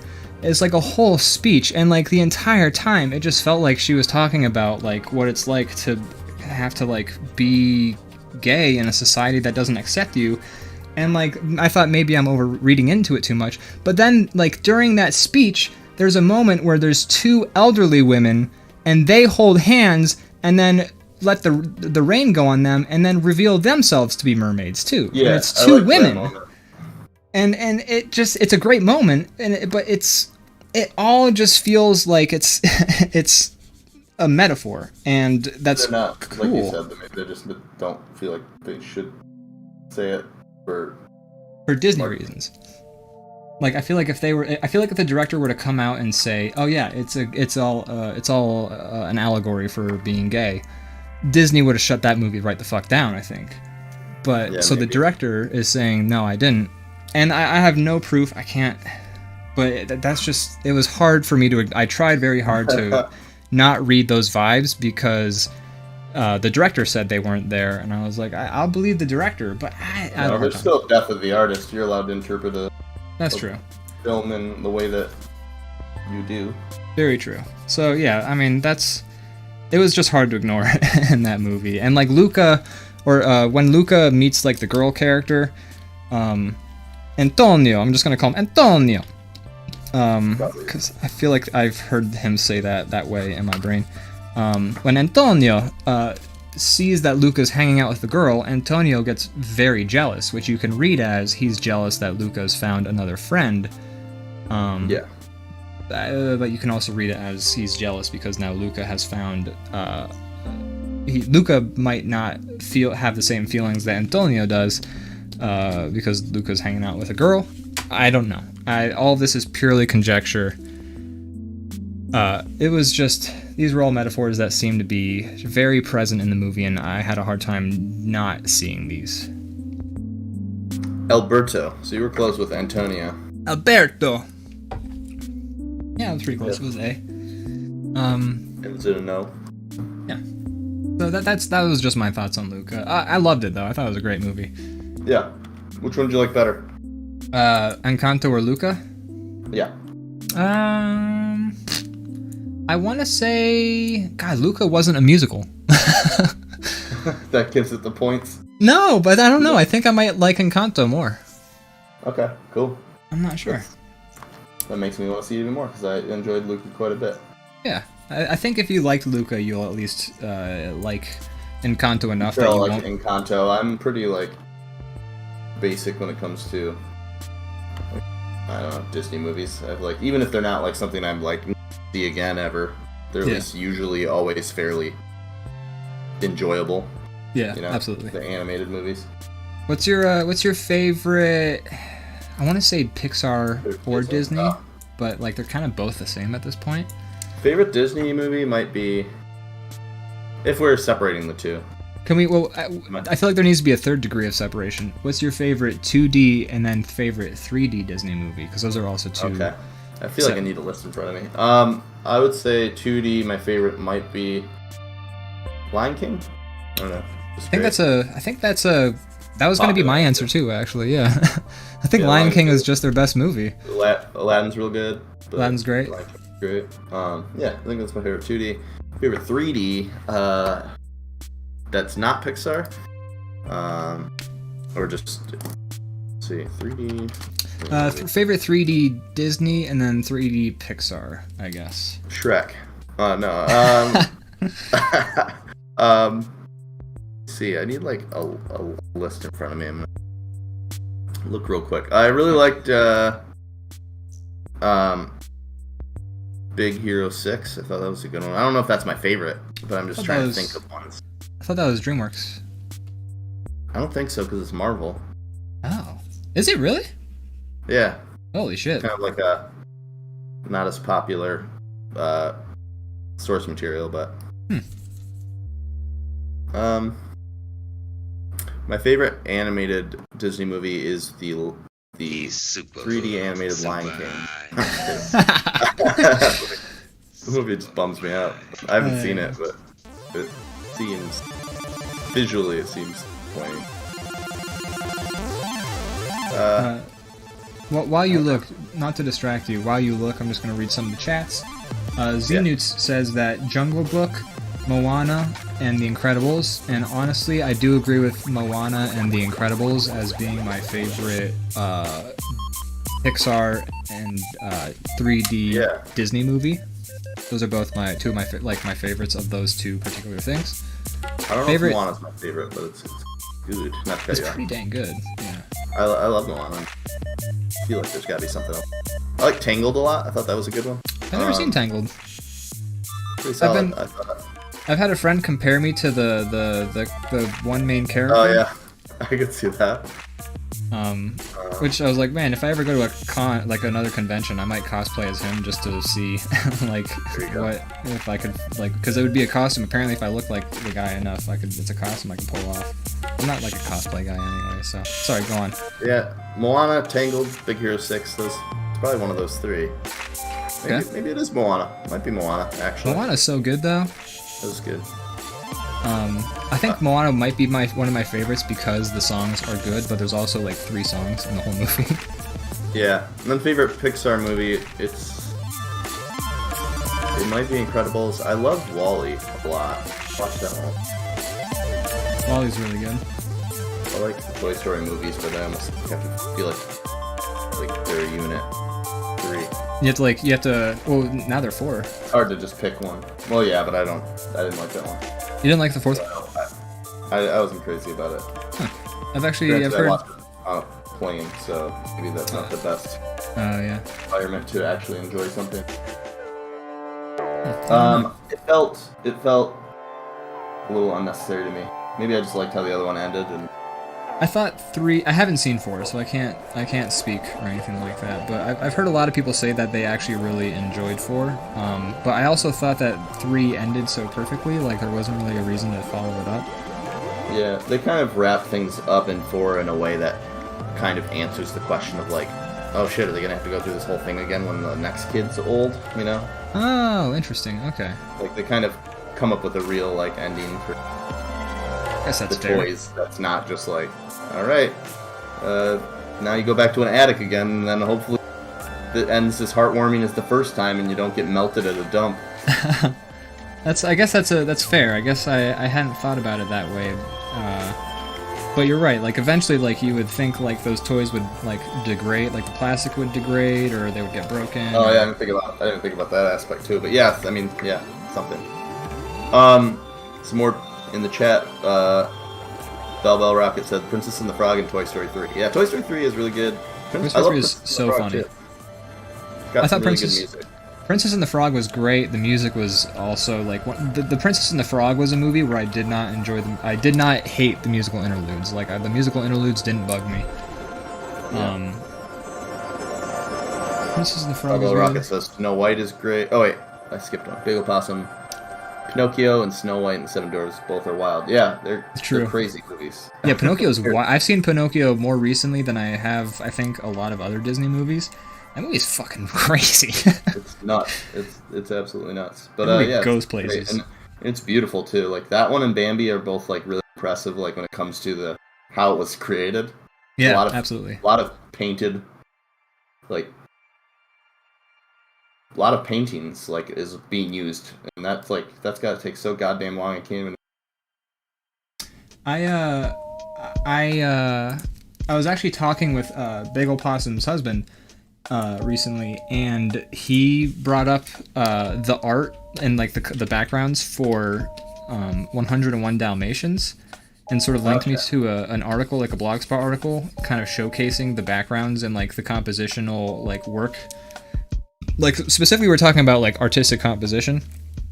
And so he kind of linked me to 101 Dalmatians and was like, this movie's actually really got some great backgrounds, and like the backgrounds are so good at like pushing composition, because we were kind of talking about how composition is contrast is like one of the most important functions of composition. It's actually why I was thinking about that conversation as we were drawing this drawing, which is why I made the background so dark, not just because it's like a nightclub, but because it makes it easier to focus on the characters that are sort of Makes everything pop. makes them pop.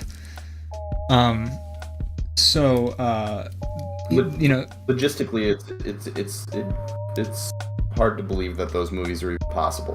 Like for the time and yeah, the amount absolutely. of effort that goes into them, and like them to be lucrative and all that shit. Like it's how do they do this? Right? Did this take a decade to make? This seems crazy. Yeah. So yeah, if you ever get a chance, watch, or I'll even link you to that article too. I'll link you to the article after this show. Yeah. I'll link it. I'll link it in the Discord too, folks. Why don't you go check out our Discord? Hold on, I can do it. Button. Do it. Did I turn that button off? What the hell? Elbow Rocket says Sleeping Beauty is from the 50s, and you can tell because the colors so wild and trippy. I like the movie itself less than I just love the art. I feel that way about some of the original. Like visually, I like that a lot more than the actual movie.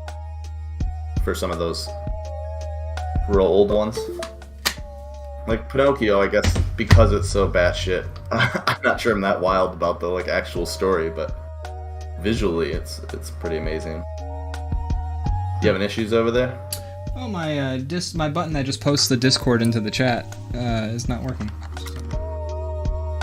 Well, thank you for doing that. But anyways, yeah, I'll post the link to the 101 Dalmatians article in the Discord when we're done with the show. Do you want to add anything else to? Oh yeah, this. No, I think I'm good. Bagel Possum says also as 3D goes, I'm a Ratatouille girl. Yeah, Ratatouille's awesome. Ratatouille's fantastic. Pixar has some great hits in the beginning. Not that they're like not good now, but just their stuff doesn't get me as excited as it used to. I don't think that has to do with my age. I think that some of the heart, I think that's in the originals, is kind of missing from some of the newer stuff. Yeah, I will say, I think we're not the first people to mention, but like Pixar used to never do sequels. Except for maybe Toy Story 2, but like it used to be like a big thing. Is like, oh, Pixar, they have integrity. They don't do sequels. And now like there's a Cars 4, Toy Story 4, Incredibles 2, Finding Nemo 2. There's like a lot of sequels now. So like Pixar, I mean, I'm not saying that making a sequel is inherently bad or less than, but it definitely doesn't feel as fresh, obviously, as coming up with a new. I'd say it's less exciting. I think that's so. Fair. Yeah. But yeah, I don't know. WALL-E might be my favorite. I don't know. It's a quality picture, that one. It is a quality picture. It's really good. I don't know. But yeah, Ratatouille's awesome. Ratatouille's great. A lot of goodies. So yeah, the entire Cars series can burn forever in a dumpster fire, says Xenoots. I agree. I'm not a fan of Cars. That was when I felt like Pixar's streak finally like. I mean, I think it made them the most money of anything. But I'm sure for it me, did. As an adult man watching movies designed for children, that's when I said, "Hey, this is not as good." I've never actually seen any of the Cars movies, so I mean, as much as I would like to shit on them with everybody else, I'm not going to because I don't like to pretend I have an opinion on stuff I don't know about. Are we dropping frames right now? No, it doesn't say so. Okay, cool. Actually, it says we've dropped like less than 500 frames, which is a small amount. Okay, cool. Alright, let's move on. Alright, yeah, it's funny, I started this stream off going like, we haven't missed our deadline of hitting an hour for the first drawing.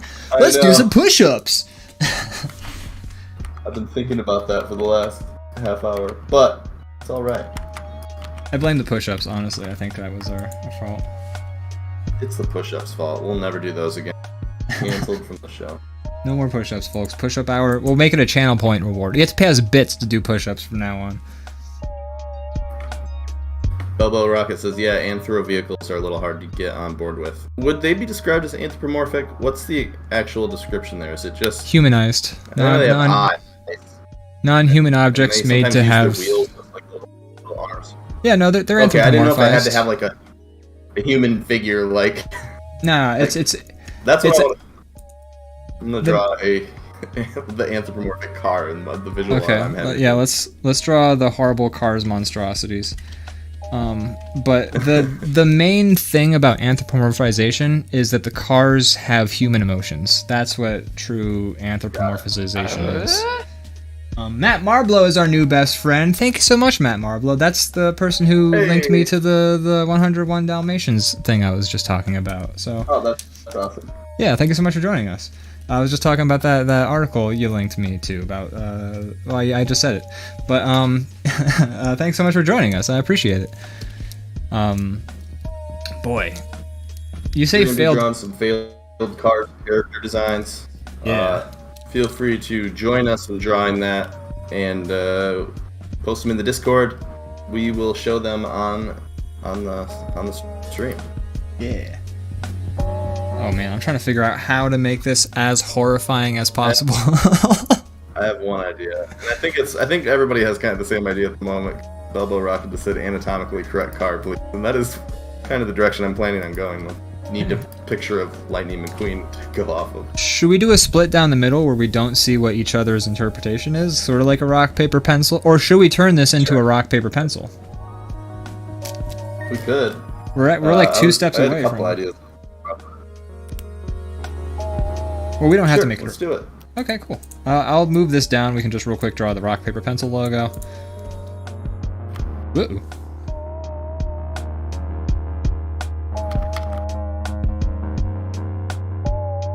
So yeah, as I mentioned before, feel free to join in. Yeah, Draw the your folks. horrible card design. We have on our love to see Discord. them. if you do something, you can post it in the DrawBomb along section on our Discord, and we'll be happy to show it off on our stream and tell you how horrified we are by what you have come up with.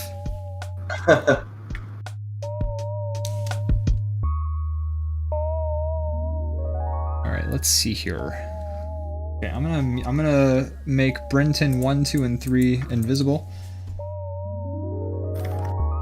Matt Marblow says, I wish they drew the cars in Cars the same way they approach anthropomorphic animals, because that'd be funny. Oh my god, that would be... I think that's kind of what we're all circling around. That's definitely what my drawing, not to spoil it, but I'm planning on to go. I think I know what you're going for, but I'm not sure, but... car furries. Yeah, car furries. There's a trope on TV Tropes. I forget what it's called, but it's basically so the best example I can think of is there was this redeemed IRL. We can't say the word car for 5 minutes. Not starting yet. So if my stream deck is working, which it wasn't posting the links in the chat. Timer. I'm going to get a timer going. I actually did download a timer app for OBS, but I haven't set it up yet, so I don't want to like fiddle with that while we're sorting things out. But I have a timer on my stream deck. I'm going to start it now. We cannot say the word car. Starting now. And we're good. Okay, it's going. Can't say the word automobile. The other word for automobile. Nice word around. Yeah. Ka-chow! Ka-chow. There's a trope on TV Tropes. I forget the exact name of it, but the best example I can think of it is there was I think it was like those shorts they do before Pixar movies. And one of them was a volcano. It's like a boy volcano. Yeah. And this dude just looks like a fucking mountain volcano thing, you know? And he's like a guy. He's like, I'm a volcano. And then he like meets a girl volcano. And like the girl volcano is just the shape of a woman, but she also spews fire out of her head or some shit like that. And it's such like a weird. It's like sitcom tropes. Yeah, it's so. One person shaped like a mountain, and the other one is shaped like a woman.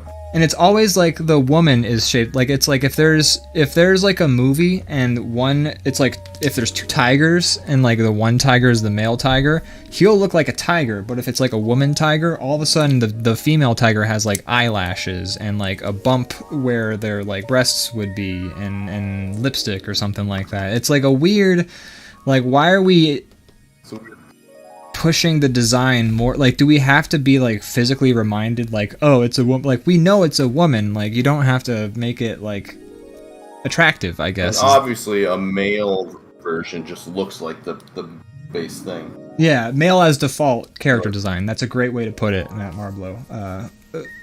put that in the chat. But yeah, that bugs the crap out of me. It really does. Because you could also like it's bad character design in my opinion. Like just I don't know. It bugs me. I guess. There's in the TV tropes they have a picture from this webcomic called Olaf. Have you ever read Olaf? I haven't. So Olaf, Olaf is hard to recommend, but it's basically a sex comic, but it's like funny, but it's like the setting is like this fantastical fantasy Game of Thrones type world, but like way more fantastical than Game of Thrones, and like sex is a big part of the culture and stuff like that. Basically every comic is just kind of making fun of sexual dynamics, either in real life, in fiction, but like using this hyper fantastical world to just really amp up everything, and it's really funny. It's very not safe for work, but it's good. I actually highly recommend it if you don't mind seeing simulated sex drawings. But they have this one comic where it's like this alien creatures, and it shows like a bunch of different alien species, and the joke of the comic is the male as default character design. Like there's like a group of Tyrannosaurus Rex monsters, and it shows the male, and he's just like a big hulking Tyrannosaurus Rex, and then it shows the woman, and it's a fucking like naked lizard woman basically, and it's just making fun of that concept to like the most extreme it possibly can be. Yeah, and that is a weird thing. Very, very real. Yeah. But that's like the image that they use for the TV tropes page specifically about what they're doing. And one game that I thought really fantastically subverted that sort of genre, and you've played it with me, is Gears of War. Because in Gears of War, all of the grunts that you're constantly shooting are... everyone in the chat can see that I haven't drawn a thing, by the way. But in Gears... I can see what you're drawing. I have your... Oh, you're drawing on top one. Oh my god, you're right. Okay. Well, it's a good thing I didn't start then. But all of the grunts that you're constantly shooting in Gears of War are the male, quote-unquote, locusts. That's the name of the species in the game. And then you see the females, and the females are just way more terrifying than the males. And they're bigger, they're stronger, and they're just deadly. And I think that's like a nice... I don't know if it's quite equality that like we're reaching there with that series, but I think it's at least a better direction where the female gender of this alien species isn't made to look sexier. It's now more terrifying, like a mama bear sort of situation, and I really liked that sort of subversion. Very much like how insects actually are. Yeah, very true. Yeah, because like the mother spiders will eat the Females are usually the more dangerous ones. Yeah. Most insects.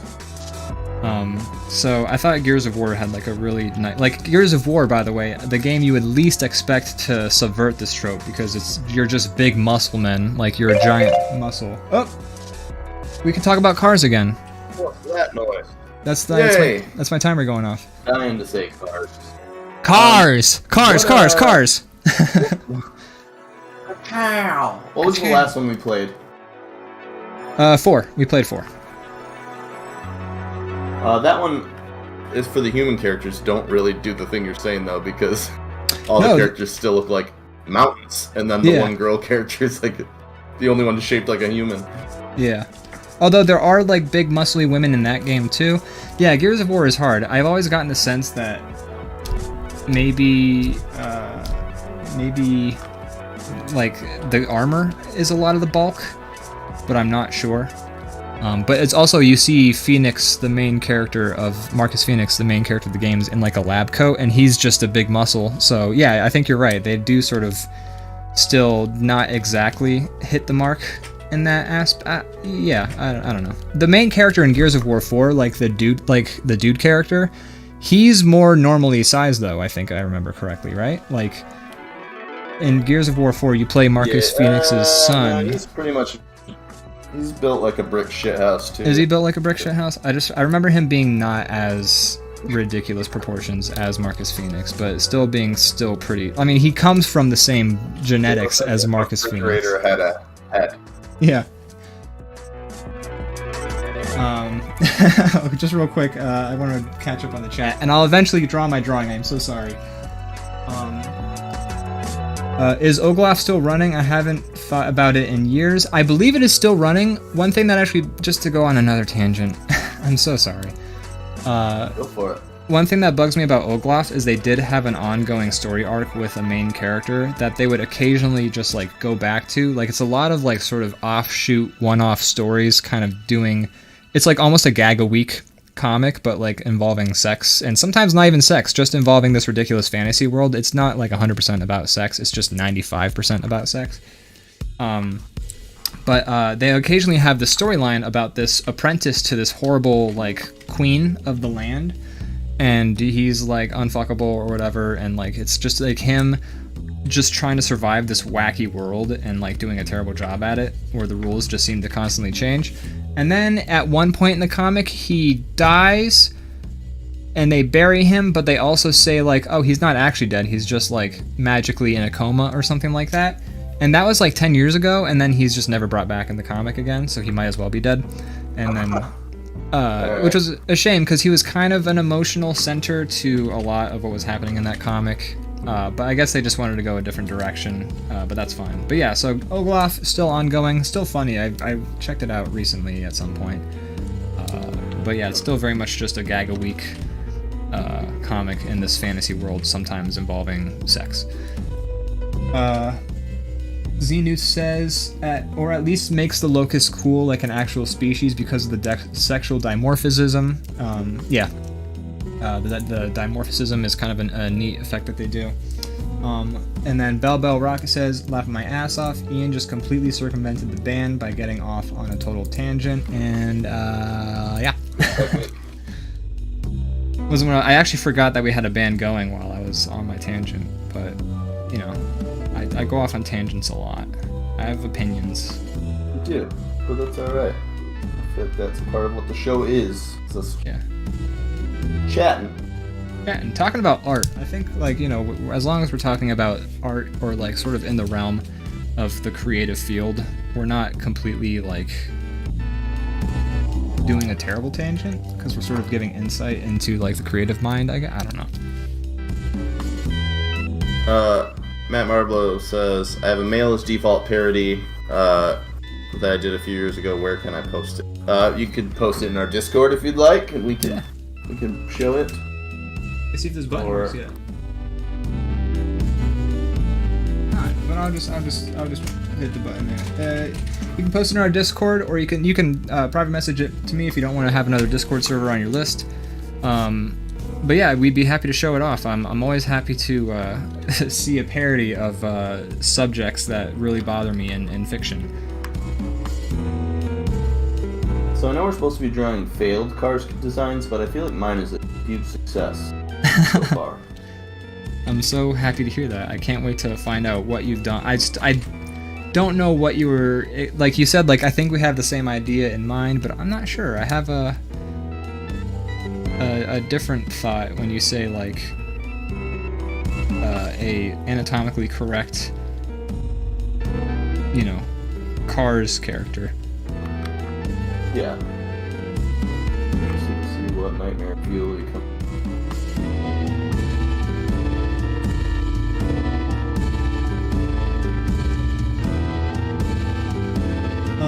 Let's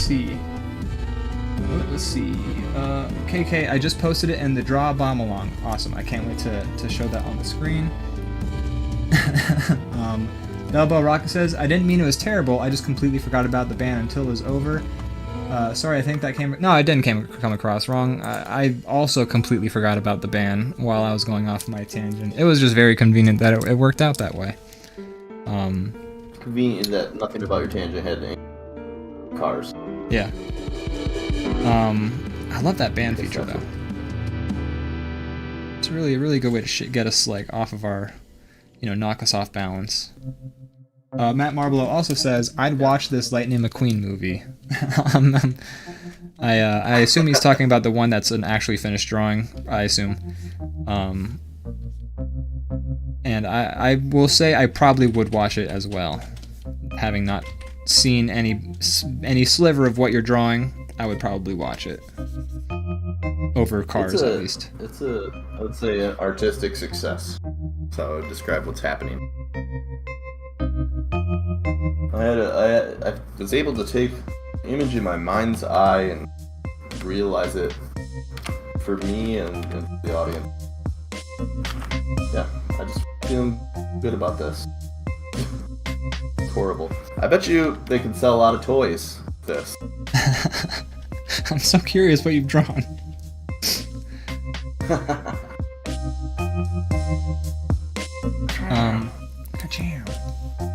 He says, I'd watch both. Yours is probably just a bit more like a Cronenberg type movie. Yeah, 100%. I was going for more Cronenberg with mine. Because I'm a big fan of body horror. Do you like body horror? Let's go on a different subject for a moment. What's your thoughts on body horror? I enjoy it when it's done well. Like, I feel like there's a difference between, like, if it's just trying to, like, if it's, like, shock body horror, I don't like that as much. What, that makes sense. I don't know. Like, what kind of... kind of is, but I don't like when they just, like, gore for the sake of, like, grossing you out. Yeah. Sometimes I do, if the effects are, like, fun, but that's usually not because they're realistic. Yeah.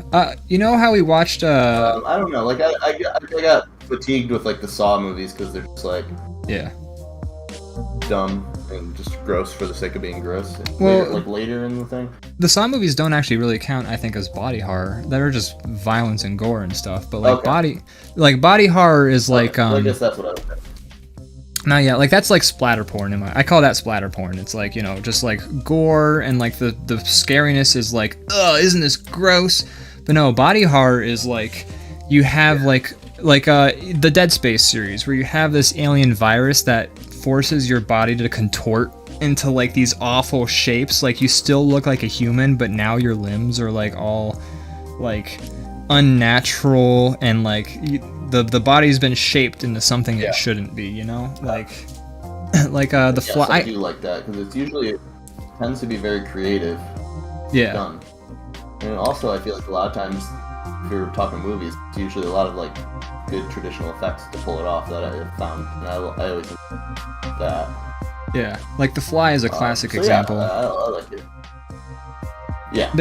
Yeah, I think body horror is my favorite genre of horror because it's just like you can't get creepier than like a human body that doesn't look right, you know? Like it's still alive, it's still working, but it's just not natural anymore. That's just always.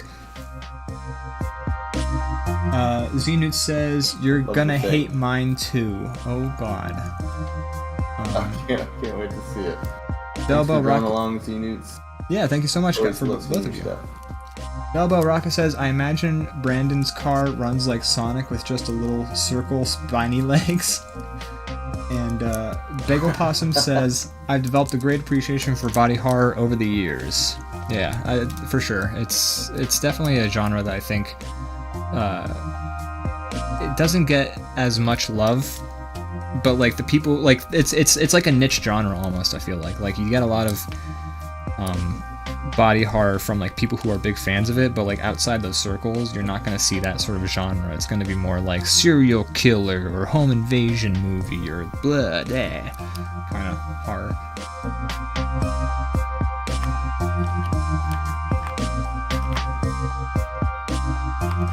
I think I'm done. I mean, I guess I should color mine. Are you coloring yours? I'm just about done. I colored mine. Okay, this one won't. It's gonna be like 2 colors for me. That's alright. Speaking of like the splatter porn genre though of horror, you know how we watched the entire Final Destination series for our like movie night thing we had going on? Yeah. So I call myself a horror movie aficionado. Like I've watched at one point I watched every horror movie that was on Netflix with my ex, and so I love the horror genre. I'm not doubting you. That's so many. It was a lot. Like we would just like sit down and we would just like put one on after the other and just like and even the bad ones, especially the bad ones. But it was a lot of fun. It was like, wow, I saw some fucking movies, man.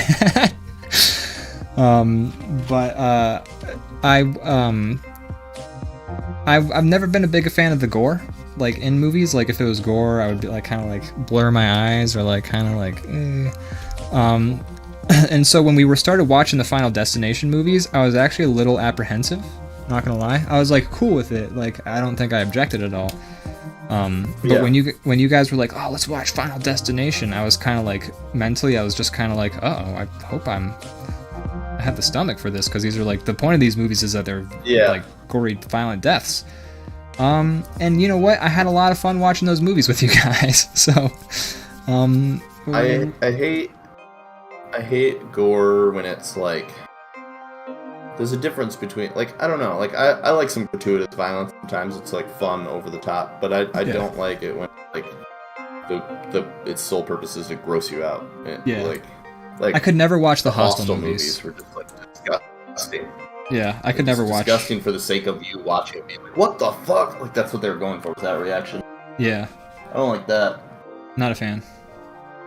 But I like some silly top gore sometimes. Yeah, I think like a lot of times if the effects aren't very good, that's when it becomes fun. Yeah, I think like one of my favorite examples is from Total Recall. There's like that scene when they're on the escalator and like they shoot like the future guns at like the bad guys, and Arnold Schwarzenegger just uses the one guy as like the human shield, and his body just gets like destroyed by these bullets, and it's like gross, but it's cool because it's so gross. Yeah, it's fun. Yeah. Yeah, there's fun gore. I don't know. It's a hard needle to thread. Yeah. Kind of, to be honest, I'm almost done. I'm just all right. Oh, you're good. Just kind of, I'm really kind of enhancing. It's just awful what I'm doing right now. I actively feel uncomfortable about what I'm doing. That's a good sign. Mine's kind of that same ballpark. Alright, let's see. Alright, I'm gonna... I think I'm ready. I'm gonna... Ready? 3, 2, 1. Oh my god! Oh, ew. The colors you added, like the spine and like the ribs. Ew. That was the last part that I was just... This is like a man who swallowed a car. Wow. Wow. Wow. That is horrifying. Yeah, so these are like opposite ends of the same point. Yeah. A man and a car accidentally got into teleporter together, like in The Fly. Exactly. So it came. Well, that's great. Let's see here. Kyle, Crazy Kyle in the chat drew a failed Cars character design. All right. I like it in the corner of his drawing. In the corner of his drawing, there's a word that's drawing, just in case. Not certain. I wasn't sure until I saw that. Fun. Porsche Boxer. Oh, so he's going like, hey, put up your dukes. It has arms. Yeah. Yeah. See what's going on here. I like it. Yeah, I like it a lot. Oh, all right, let's put up. Oh God, Z-Newts is great. Oh my goodness! Before we look at Z-Newts' monstrosity, yeah, I'm gonna put up look at the female's default. Yeah, this is the female, the sexual dimorphism that we see in movies a lot. This is Matt Marblow's parody of it. Female as default.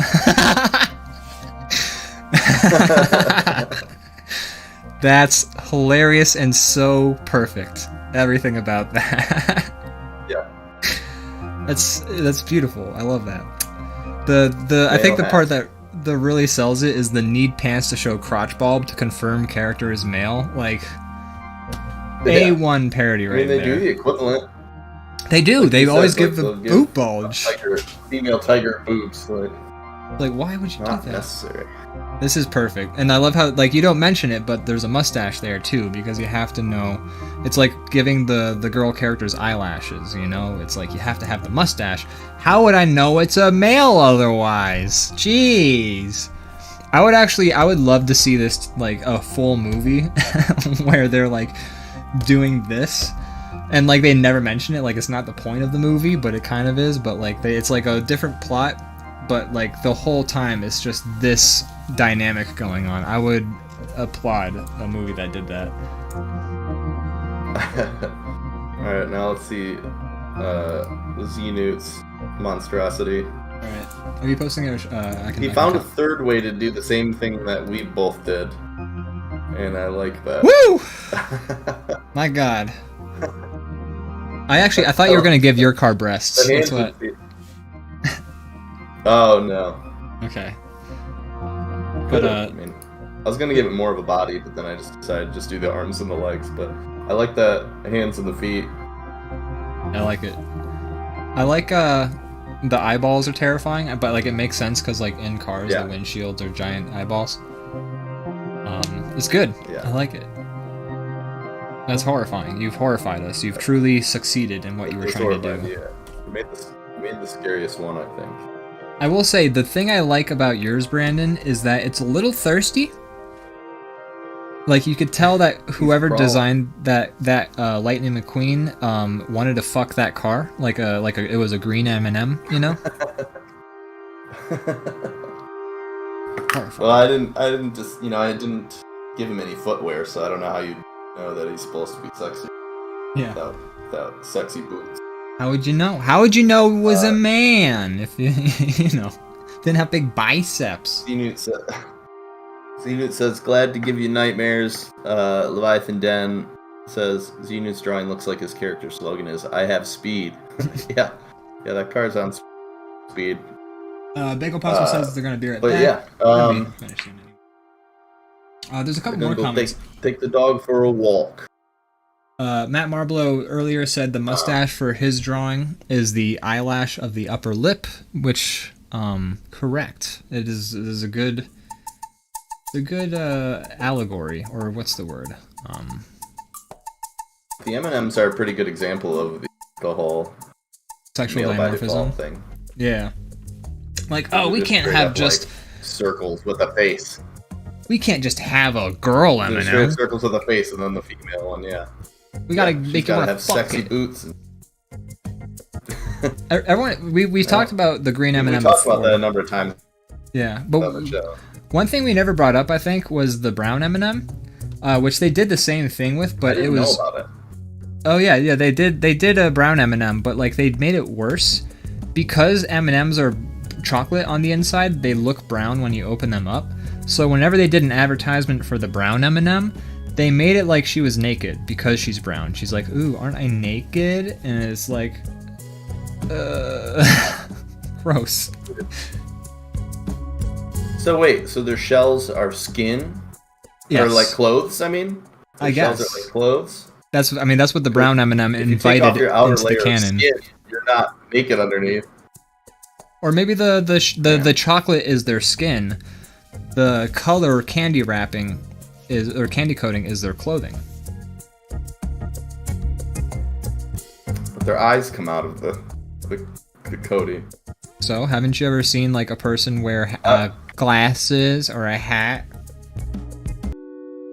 I want to bring up a drawing while we're talking about this, because last time we discussed the M&Ms, we actually drew some failed M&M designs.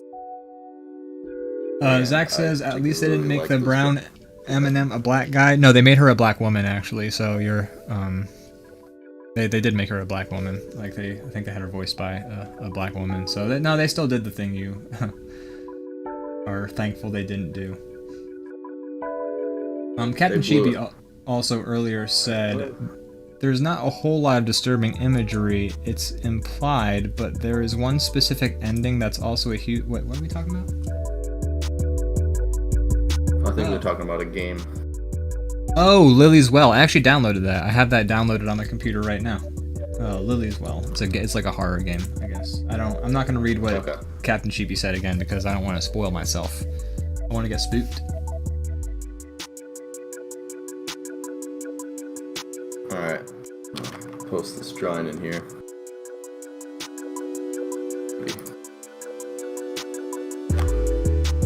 This was the failed M&M designs we did. Oops. Oh, let me put it on a better layer. Yeah, you can put it on a layer 2. I made that to post stuff in. Yeah. We got the crime M&M. The M&M and the That was when we were. That was the last time we talked about the M&Ms. Like to see. I think so, yeah. Okay, so rejected Cars character designs, rejected M&M character designs. There you have it. I'm gonna save this real quick. Oh, and it's 10. Nice that. It is 10, yeah. One thing I do want to say, last thing about the M&M thing, and we talked about this just to each other, but I find it weird they made an announcement that they were desexualizing the M&Ms. Yeah, it's weird. It's like those commercials came out like 10 years ago. Like those, aside from us who were traumatized by them, like they're out of the collective consciousness. You could have just come out with a new commercial where the M&Ms didn't have that old shit going on, and it would have, like, they did it for the controversy, clearly. Like they made the announcement because they wanted people to be like, oh, M&Ms aren't, I don't want to fucking M&M anymore. Ugh. They made a public announcement to tell you that the green M&M is changing shoes. And the brown M&M. That's what happened. The green M&M went from go-go boots down to sneakers, and the brown M&M went from really high go-go boots down to slightly lower go-go boots. I have to look up the change for the brown M&M. In the meantime, let's move on to the classic. Do you have anything to plug? You know, I put out a music video recently, sort of music video. It's a looping animation I did with a friend. He paid me for it to do it, and I think it came out really nicely. It's called, if you search P Mill, I'll post it in the Discord, but if you search P Miller Hangman, you should find our animation. You'll see a picture of a grave. I animated that. Really happy with how it turned out. I also just recently finished the second animation of this series for that person, so that should be coming out in the next few days. Very excited about that one. It was a lot of hard work that went into that. My album's coming out February 14th. That's not for a little bit yet. That's it for me. Do you have anything you want to plug, Brandon? I don't currently have anything I want to plug. I do have a show on Mondays. I need to get some plug. I'm always lacking in the department the last few weeks. But yeah, Mondays at 8. Do that thing you're doing right now. Tune in. We'd love to have you. Yeah. Thanks for the people that drew along. That's always really fun. I want to see more of that. Yeah, we really appreciate everyone who joined us. Seniors, Captain Chibi, Leviathan Den, Bagel Pasa, Matt Marblow, Bell Rocket. Sorry if I forgot you. Crazy Cop? Crazy Cop. Nah, I left him out on purpose. No, I'm just kidding. Anyways, yeah. Thanks for watching. Yeah, thank you guys so much. I really appreciate all of you. Having people in the chat is incredible. It really makes the show a lot more fun to do. Yeah. And we appreciate you all being here. Yeah, I guess that's it. Everyone, you all take care. What another great episode of technical difficulties and horrible drawings and long tangents. All right. That's right. Bye, everybody. That's what you sign up for. Bye. Are we off? Are we off now? We're going away.